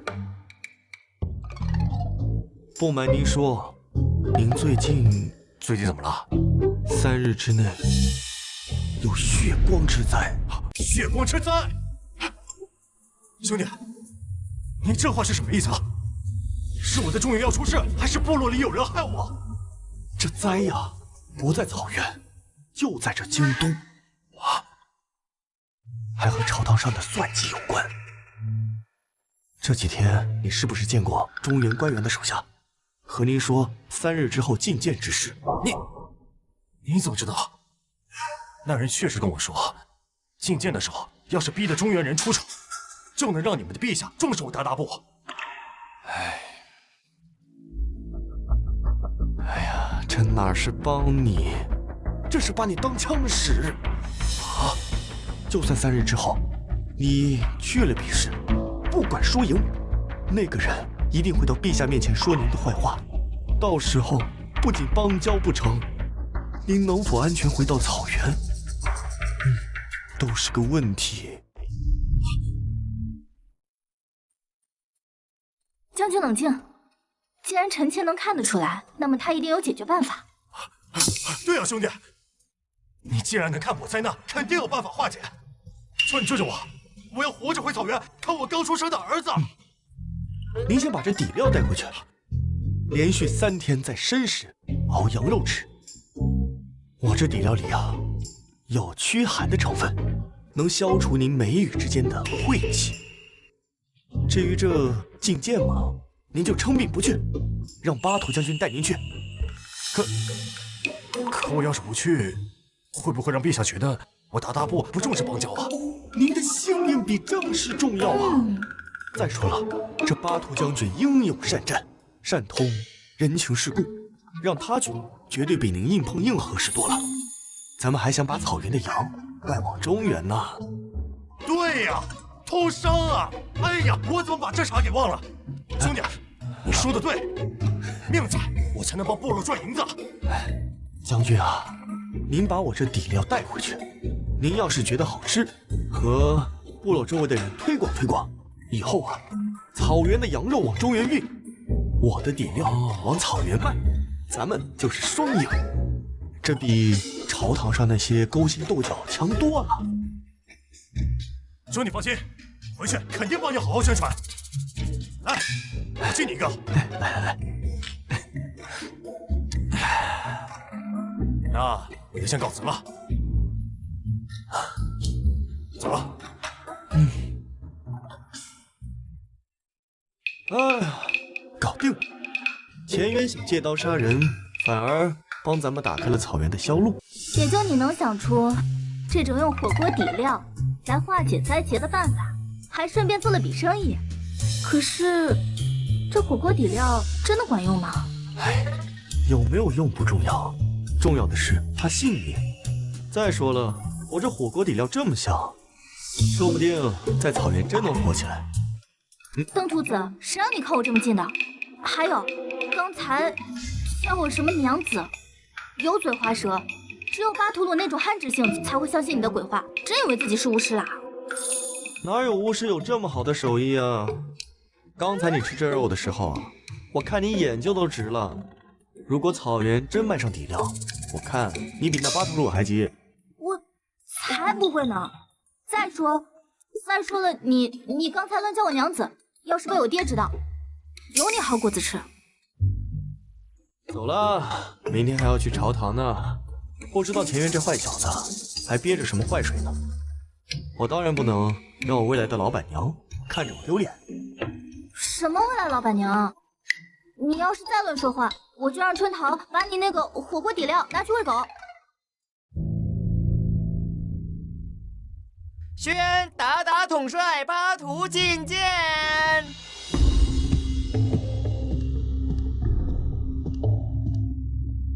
达达统帅巴图，见过大英陛下。大胆，见陛下为何不跪？我草原儿女，跪天地，跪狼神，跪战死的英雄，能给你们行暗兄礼，已是看在陛下与我家统帅谈通商的面子上。一群躲在朝堂里的中原猴子，也配在我面前指手画脚谈规矩？你草原待客有礼，但你们张口闭口猴子，这就是你们达达的规矩。你们可弄清了，是你们来商量通商，不是我们求你们来卖羊肉。哼！哪儿冒出来的瘦猴子？就算我让你双手也能赢你。再说了，就算协商不妥，大不了我们直接发兵打到你们同意就是。这怎么这样？好啊，那不如咱们来比试比试。若是你赢了，就免去那些礼数，礼品也退还给你；但若是你输了，就得按我们中原的礼节跪下行礼，还有赔1000头羊给我做赔礼。大胆陈谦，你只是个市井小贩，也敢代表朝廷下赌约？要真是输了，丢的可是大印的脸面，这责任你担得起吗？钱大人刚才喊那么凶，你想踢我啊？这本官乃朝廷命官，岂能与蛮夷逞匹夫之勇？那就闭嘴。在场有哪位大臣要带我出战啊？哎呀，谁上啊？你上。这比试关乎到大印的脸面，你们不会让我一个市井小贩来承担吧？我算是看出来了，你们就是一帮只会处在朝堂嚷着脸面的家伙。在这里碍手碍脚，影响我比试。陛下，你要三思啊！这赌约毕竟代表大印的脸面，不可儿戏啊！怎么老是你？这样，若是我输了，我责任自己承担，我会把火锅底料的配方给你。但若是我赢了，我其他的都不要，只求钱大人拿出1000两银子来救济灾民，可好？1000两罢了，有何不可？你答应。但你要是输了，你不许耍赖，那配方双手奉上。爹，陈谦他怎么会提出这种赌约啊？那个朝鲁明明那么能打，他这样不是太不利了吗？丫头，这陈谦可精着呢。陛下既要保住大印国的脸面，又愁清溪县赈灾的银子没着落，他立着赌约，又能封住钱渊的嘴，又能解了朝廷的燃眉之急，这可是一举两得。那他能赢吗？你要是没把握，他会立这赌约吗？你就瞧着吧。陈渊善使用巧劲，他肯定不会跟朝鲁去拼的。喂，你拿我们当空气啊？商量好了没有？不好意思，让你久等了。刚才我和钱大人商量了一下比赛的事情，耽误了些时辰。现在该会会你了。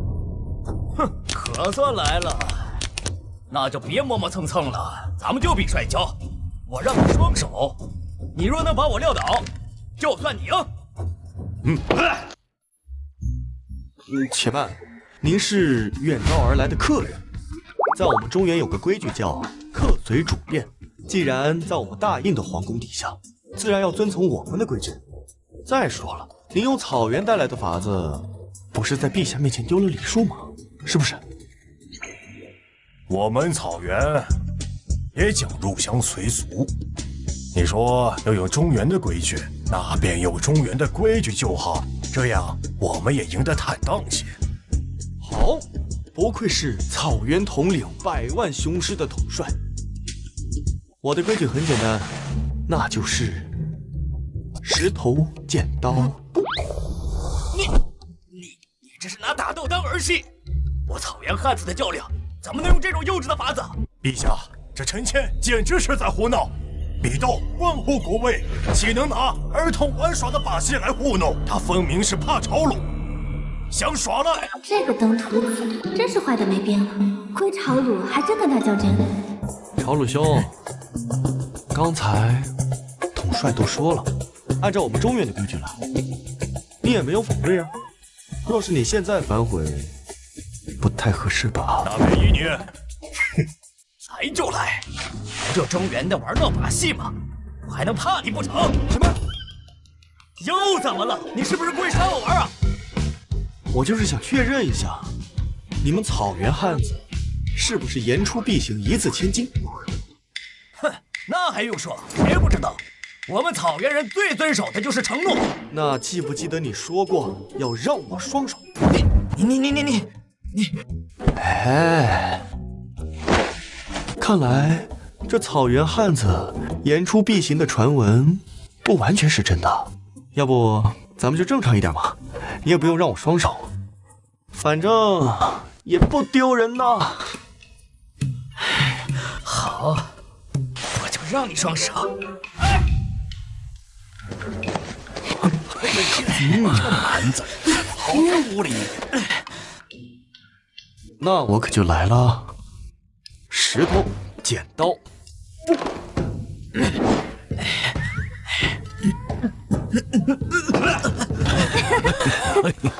布。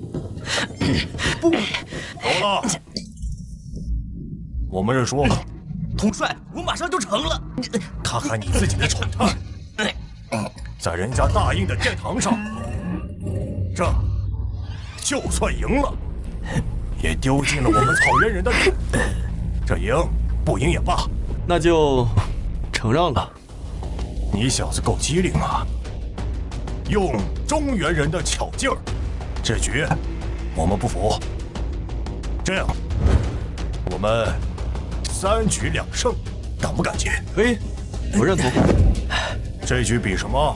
我们来定。统领，请讲。这一局我们来比骑马射箭。我们草原人骑马射箭还没怕过谁。骑马射箭是草原人的强项。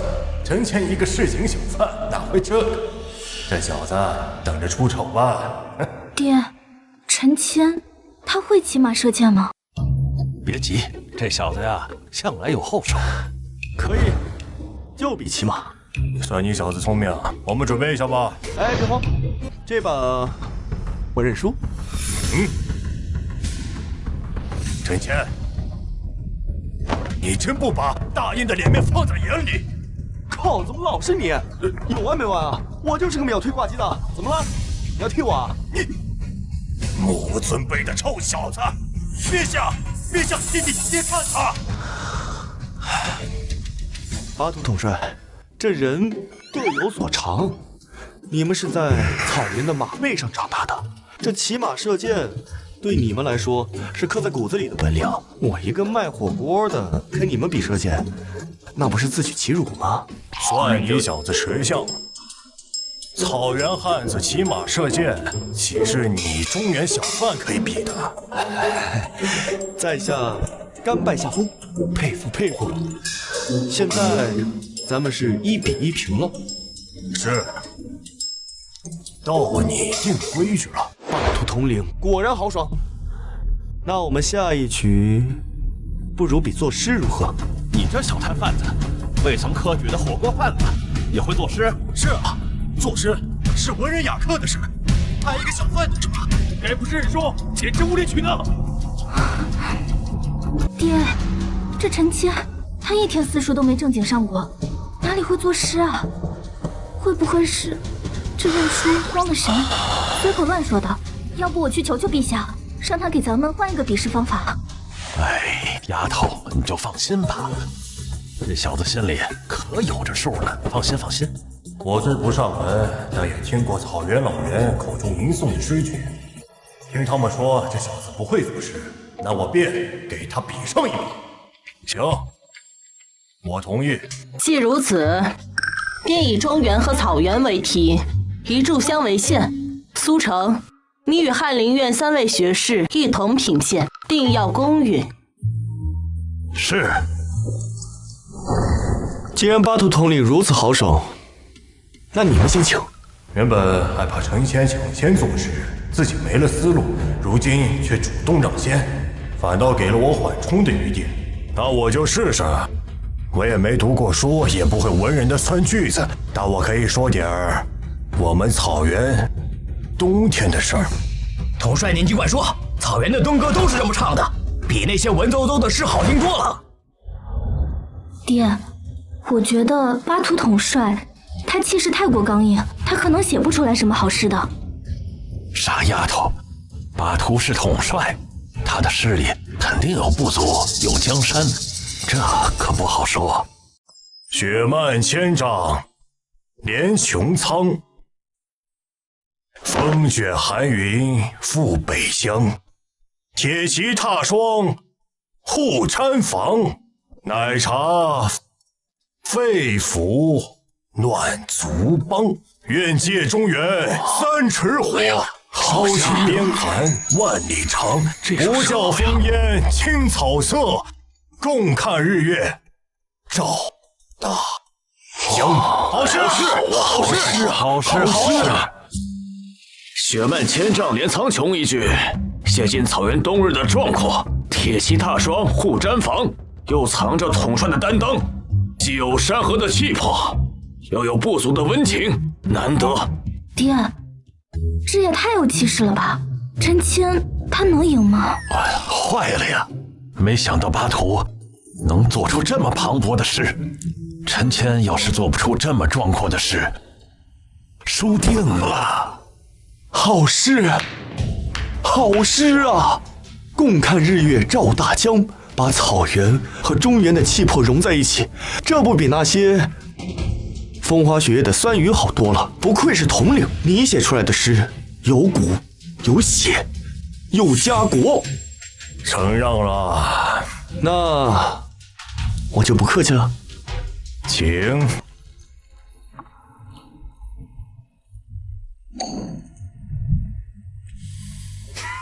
装神弄鬼。陈仙，真要认输，就大大方方的说出来，别在陛下面前丢人现眼。急什么？听好了，醉里挑灯看剑，梦回吹角连营。这开篇，我竟能感受到有千军万马朝我奔赴而来。他平日里那么油嘴滑舌，没想到竟然有这般的铁血豪情啊！他怎么能吟出这么壮阔的话语？明明之前连账本都写得歪歪扭扭。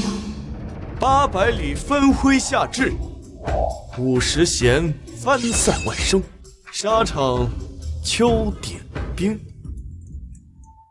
统帅，这800里分麾下炙，说的不就是草原大锅肉吗？将士们围坐同时，号角声震天，那时真的是振奋人心啊！好一个沙场秋点兵，字字铿锵，如闻号角，如见军阵，这等军旅豪情，古今文人难以匹敌。一个市井小贩，竟能写出这般报国壮志，比起朝堂上那些只会粉饰太平的诗文，可好太多了。了却君王天下事，赢得身前身后名。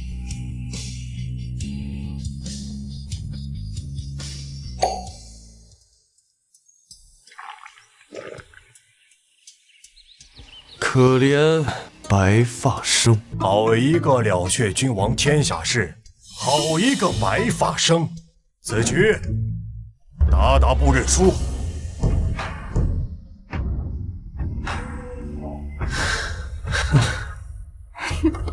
陈小哥的诗里有刀光剑影，有爱国的丹心，还有英雄的赤诚和遗憾。这1000头羊，3日之内便会派人送来，绝不食言。你谦虚了，不过您这1000头羊不会白要你的。正好我这里有一批火锅底料，草原的冬天极寒，带回去尝尝，说不定会喜欢呢。毕竟巴图鲁将军也很喜欢这口味。你还认识巴图鲁啊？难怪他说他身体不适要留在驿站，原来早就被你拿下了。小哥，你是既有脑子又有气魄，我巴图更加佩服你了。不过和巴图鲁将军有过一面之缘。你诗中的吹角连营、沙场点兵，那字字都说到我的心坎里了。你从未上过战场，怎么会有这样的军旅滋味？我虽未去过沙场，但是经常听村里老人讲，草原壮士守部落，中原将士护城池，这都是为了天下的百姓着想。这份心，我把它写进诗里罢了。真是英雄所见略同啊，都是为了百姓啊。钱大人，咱们的赌约现在该作数了吧？那1000两救灾银，你可别忘了。哼，不就是1000两赈灾银吗？官还没到赖账的地步，3日内便会有管家送至衙门，不必你反复提醒。哼，那就好。前亲家，你识大体便好。陈谦，你以诗折服鞑靼，为邦交破局，更在清溪护佑百姓，革新营生，此功当赏。传朕旨意，赏陈谦黄金100两，绸缎10匹。或许他随时可以入宫议事，后续参与中原与草原的通商筹划。谢陛下恩赐。不过这黄金与绸缎，在下只用30%，用于火锅底料的开发和店铺的拓展。这剩下来的就用于救济灾民吧。这火锅店也是靠百姓扶持的，我可不敢独吞这赏金。怪不得早就听闻程小哥被百姓青睐，原来你是时时刻刻都把百姓放在心里呀。哎，怎么样？现在还担心这小子吗？是谁担心他了？我只是因为他是我带来的，我不想让他丢我脸罢了。今日议事便到此为止吧。公公，你引巴图一行人去驿馆安置歇息，务必照料妥当。朕有些乏了，先去歇息。老奴遵旨。巴图统帅，诸位大人，请随老奴来。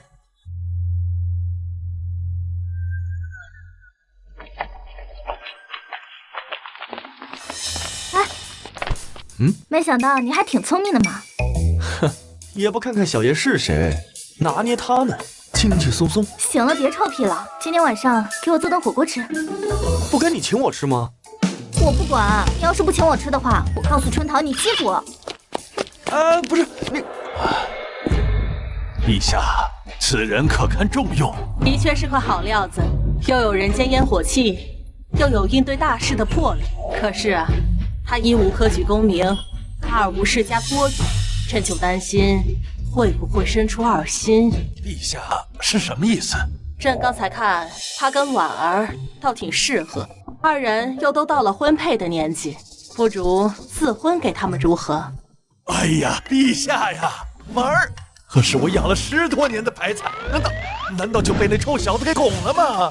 陛下，苏爱卿，收起你那没眼泪的哭腔吧。朕给你赐婚，可不是让你亏了。陈谦有极致，懂通商，又能镇住婉儿的性子，他入你们京都府，可是添了个得力的帮手啊。可是我还是舍不得婉儿啊。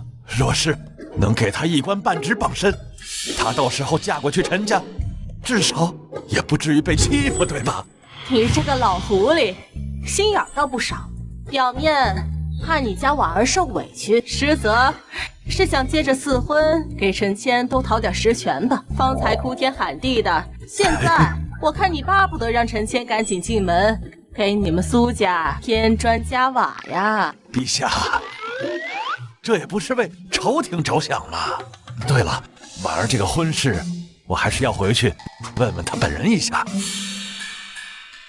知道了，今晚喊上他们俩一起吃个饭。陈谦今晚在我府准备了火锅，陛下要不然一起呀？朕早就听闻这陈谦火锅做得不错，今晚就去尝一尝吧。哎，少放点啦。怎么，你来天魁了？你，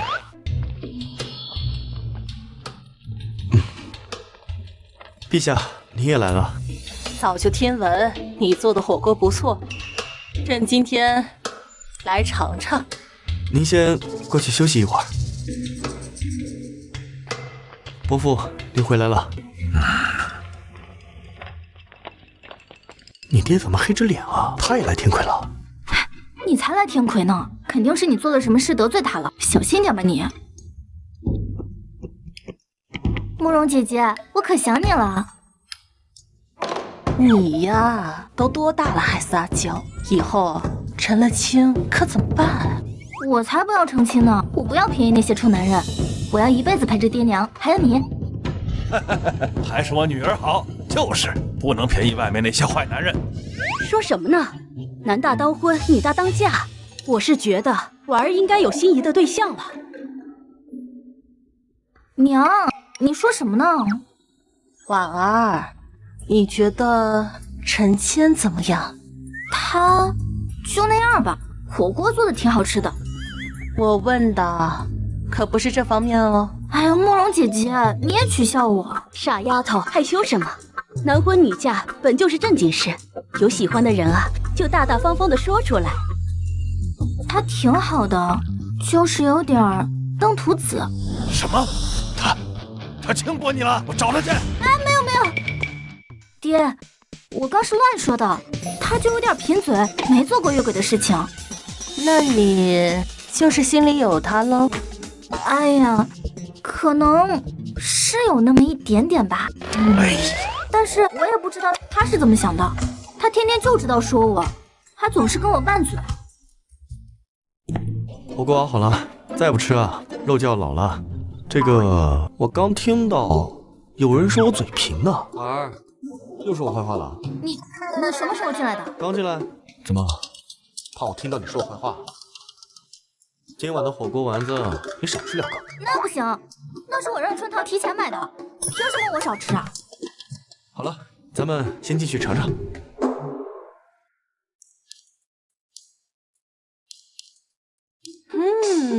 怪不得都说你的手艺好吃，哎，这是真不错。那是自然。婉儿，给陛下留点儿。我这不是帮他试毒呢，万一这食材不新鲜呢？陈谦，你有这手艺，以后妻子可有福了。你可有什么心仪之人？我一直忙着火锅加盟、村民对账，实在没空想这些儿女情长之事。没空想，婉儿对你的心思看不出来。婉儿当然是很好，但是我们俩不一样，她是京都出身的，金尊玉贵惯了。我呢，一个村头摆火锅的，连县衙都没进去过几次。一没背景，二没功名。我和婉儿在一起，别人说我攀高枝，毁了婉儿名声，还连累了苏家。这小子怎么怕委屈，说成了怕连累？你的意思是，我喜欢那些有功名的大公子，看不起你？没有，我只是……陈谦，你混蛋！婉儿，你小子平时不是挺精明的吗？今天怎么这么笨？好好的话都被你说歪了。好了，快去解释清楚吧，晚了。婉儿真的生气了。都怪你，肯定是你刚刚进来黑着脸，给陈谦吓到了。要是少了这么个好女婿，你就等着哭吧。哎呀，他要供我养了10多年的白菜，我肯定不乐意呀。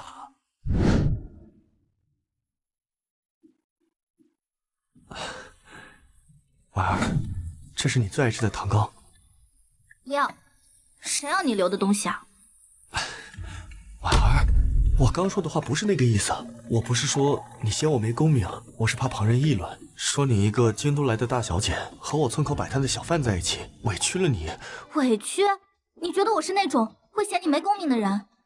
当初在清溪镇的时候，你连个正经摊位都没有，我不还是跟着你一起躲着里员外的人，跟着你一起蹲在山神庙里面啃那些冷馒头吗？我不是那个意思，我就是怕你委屈，不是说你嫌我。我生气的是，你竟然会因此觉得我会跟你生分，你没把我当自己人。好了，婉儿，你别生气了。别碰我，你走吧，我不想再理你了。那我回清溪县了，在京都的日子让你和苏丞相麻烦了，告辞。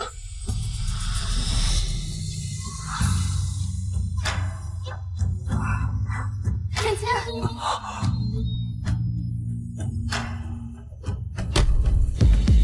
混蛋！你那么聪明的人，我就是想让你继续哄我，这你都听不明白吗？混蛋！你知道我不想让你走，你还说你要回清溪镇，你就是故意气我。婉儿，我会一直对你好的。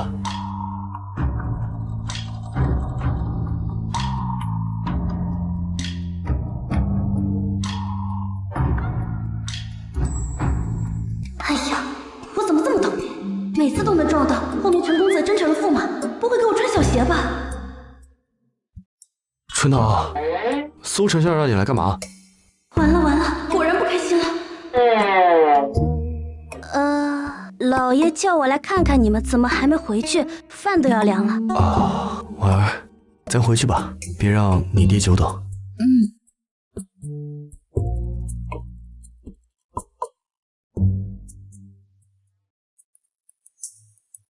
老爷，小姐和陈公子回来了。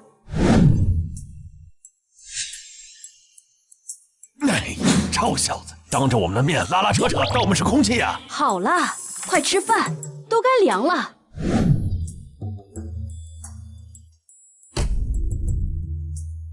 既然你们情投意合，不如朕现在就下旨，给你们个良辰吉日成婚，可好？陛下，先不急。此又是为何？这媒妁之言，父母之约。我想先带婉儿回家正式见一下我的母亲。虽然之前见过，但是这和成亲不一样。这话说的在理，丑媳妇儿总该见公婆。你母亲把你养那么大不容易，是该让她见见婉儿这好姑娘。娘，我哪里丑了？好，等你这阵子忙完通商之事，朕就准你回家一次。谢陛下。说到这通商之事，他们决定出口羊肉到我们这儿，这是邦交大事。朕决定拨出5000两军饷给你做启动资金。陛下不可。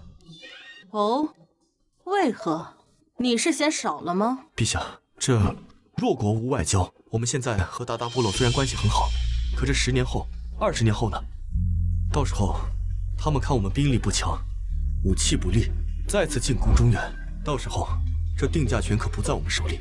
再说，这时候克扣军饷会对将士的士气有所影响。朕真是小瞧你了，你居然还懂政治。陛下谬赞了，我哪懂什么政治啊？我只是知道有一个东方古国，他因为兵力孱弱，不重视军事，从而被列强欺凌，签订了很多丧权辱国的条约，真是令人心痛。我不想咱们大印重走他的老路。好，你的话朕铭记于心。这小子不仅有担当，还能顾国家大局，既懂民间疾苦，又知守国根本。婉儿这丫头捡到宝了呀！等你忙完这阵子，速去速回吧。对了，有空帮我看看钱渊在钱庄的记录。陛下的意思是？没什么意思。这通商的初步方案终于是定下了，快把我累死了。累啊，累就对了。舒服呢是留给死人的。前2日啊，巴图信使他们来预定你的火锅底料，说你的底料在那边非常受欢迎，咱们可以正好给王国带来一笔大订单。是啊，的确是这样的。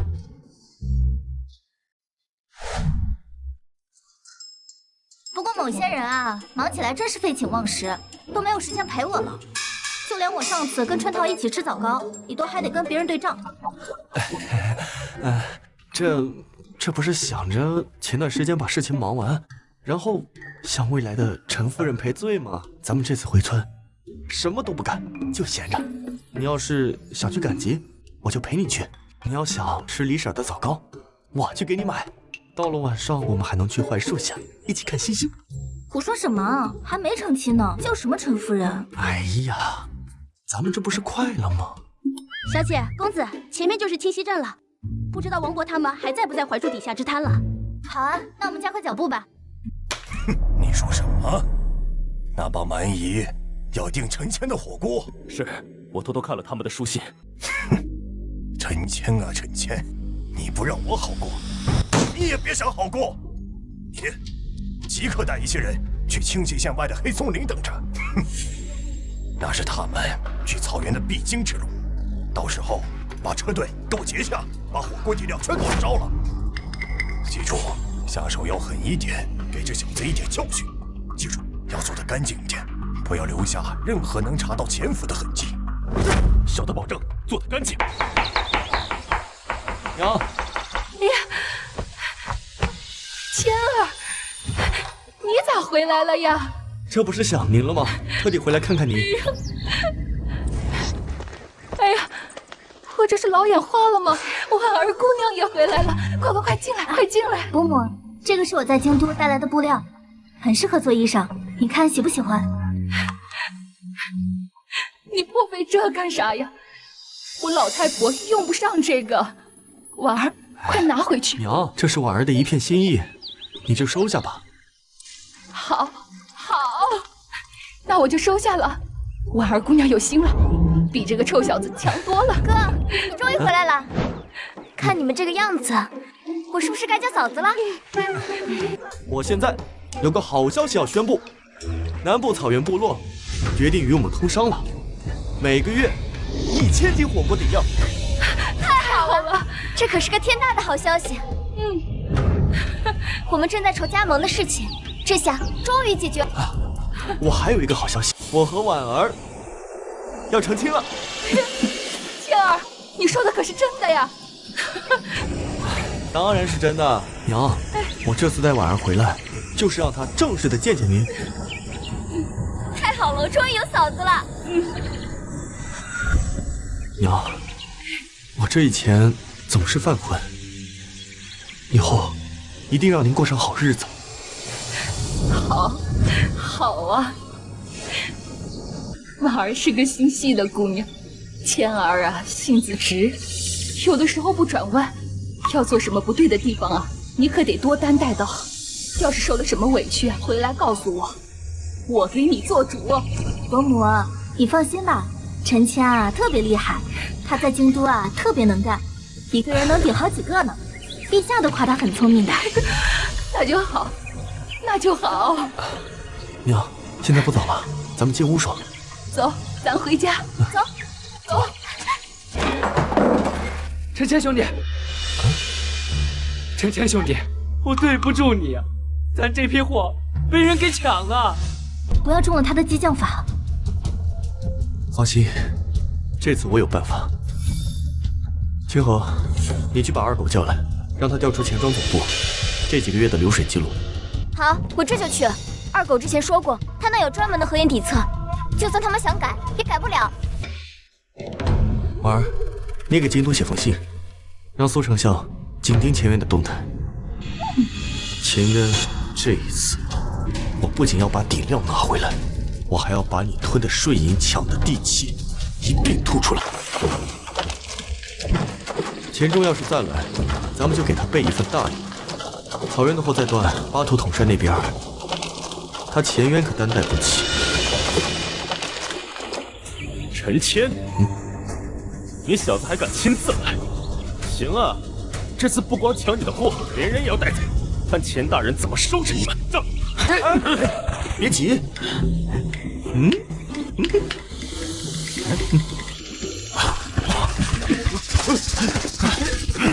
别动手！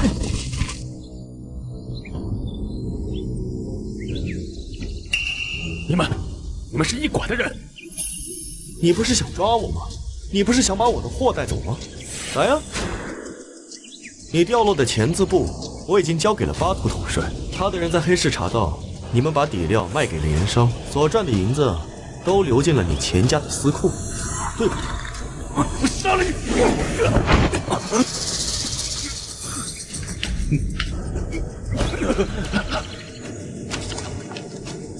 将底料转卖给黑市，银两所获，交易金额不小，不留痕迹。钱钟，这是你家大人的亲笔吗？人赃并获，走！走！钱大人不会放过你们的。等他自己熬过这关再说吧。婉儿，备辆马车回京都，咱们让女帝看看钱渊是如何敛财的。钱渊，臣先奏你纵容下属抢草原通商底料，转卖黑市牟利，还敢勾结盐商中饱私囊，可有此事？陛下明鉴，臣妾这是诬告，钱钟也是被他胁迫的。朝路是蛮夷，他们的话不能信啊！陛下，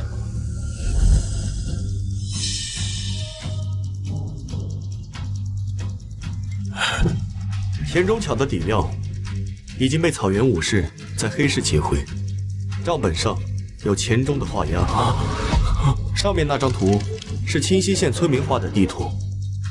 钱渊让县城强占村民土地，盖起了酒楼，每个月还收50两孝敬银。钱庄的流水能佐证，村民的证人更能佐证。陛下，这不和钱府马车上的一模一样？巴图统帅说了，若是大义连通商的货都护不了，草原便要重新考虑邦交。毕竟，我们不愿和贪赃枉法的官员打交道。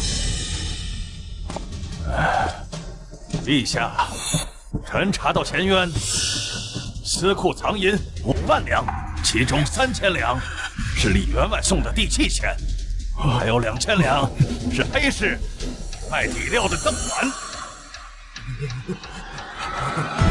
陛下，饶命啊！陛下，臣是一时糊涂，臣知道错了。糊涂！以贪赃枉法欺压百姓，破坏邦交，岂是一句糊涂能盖过去的？传朕旨意，钱渊抄家流放，家产充公赈灾，钱钟杖责50，流放漠北。李员外县城一并押来，从严处置。是，陛下。哎呀，总算了却了一桩心事，这以后啊，再也没人打扰我们了。你倒是轻松了，你忘了当时在黑松林的时候，差点被钱庄的人堵截，还是我当时让春桃提前送信到驿站，这才设局抓住了他。再说了，你之后要当通商使，要掌管中原和草原的贸易，怕是更没有时间了。哪有空给我做火锅吃啊？哎呀，放心，再忙啊也会给你做火锅的。等咱们去京都成了婚，就立刻回清溪，在村口置个大灶台，请全村人吃火锅，让你当最风光的新娘子。陈谦哥哥，婉儿姐姐，我们来了！快看看，娘啊，给婉儿缝的嫁衣，这用的呀可都是京都最好的料子，试试看合不合身。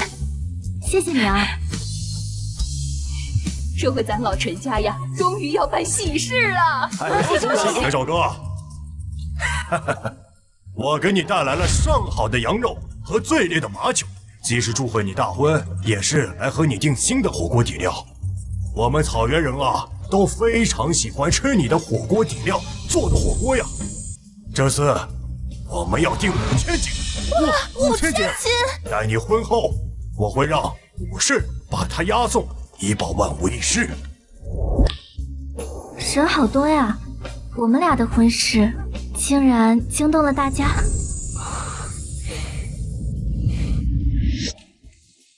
感谢大家来贺喜，我要宣布一个好消息，我和婉儿啊，过几天就结婚了，到时候请所有人吃火锅。好，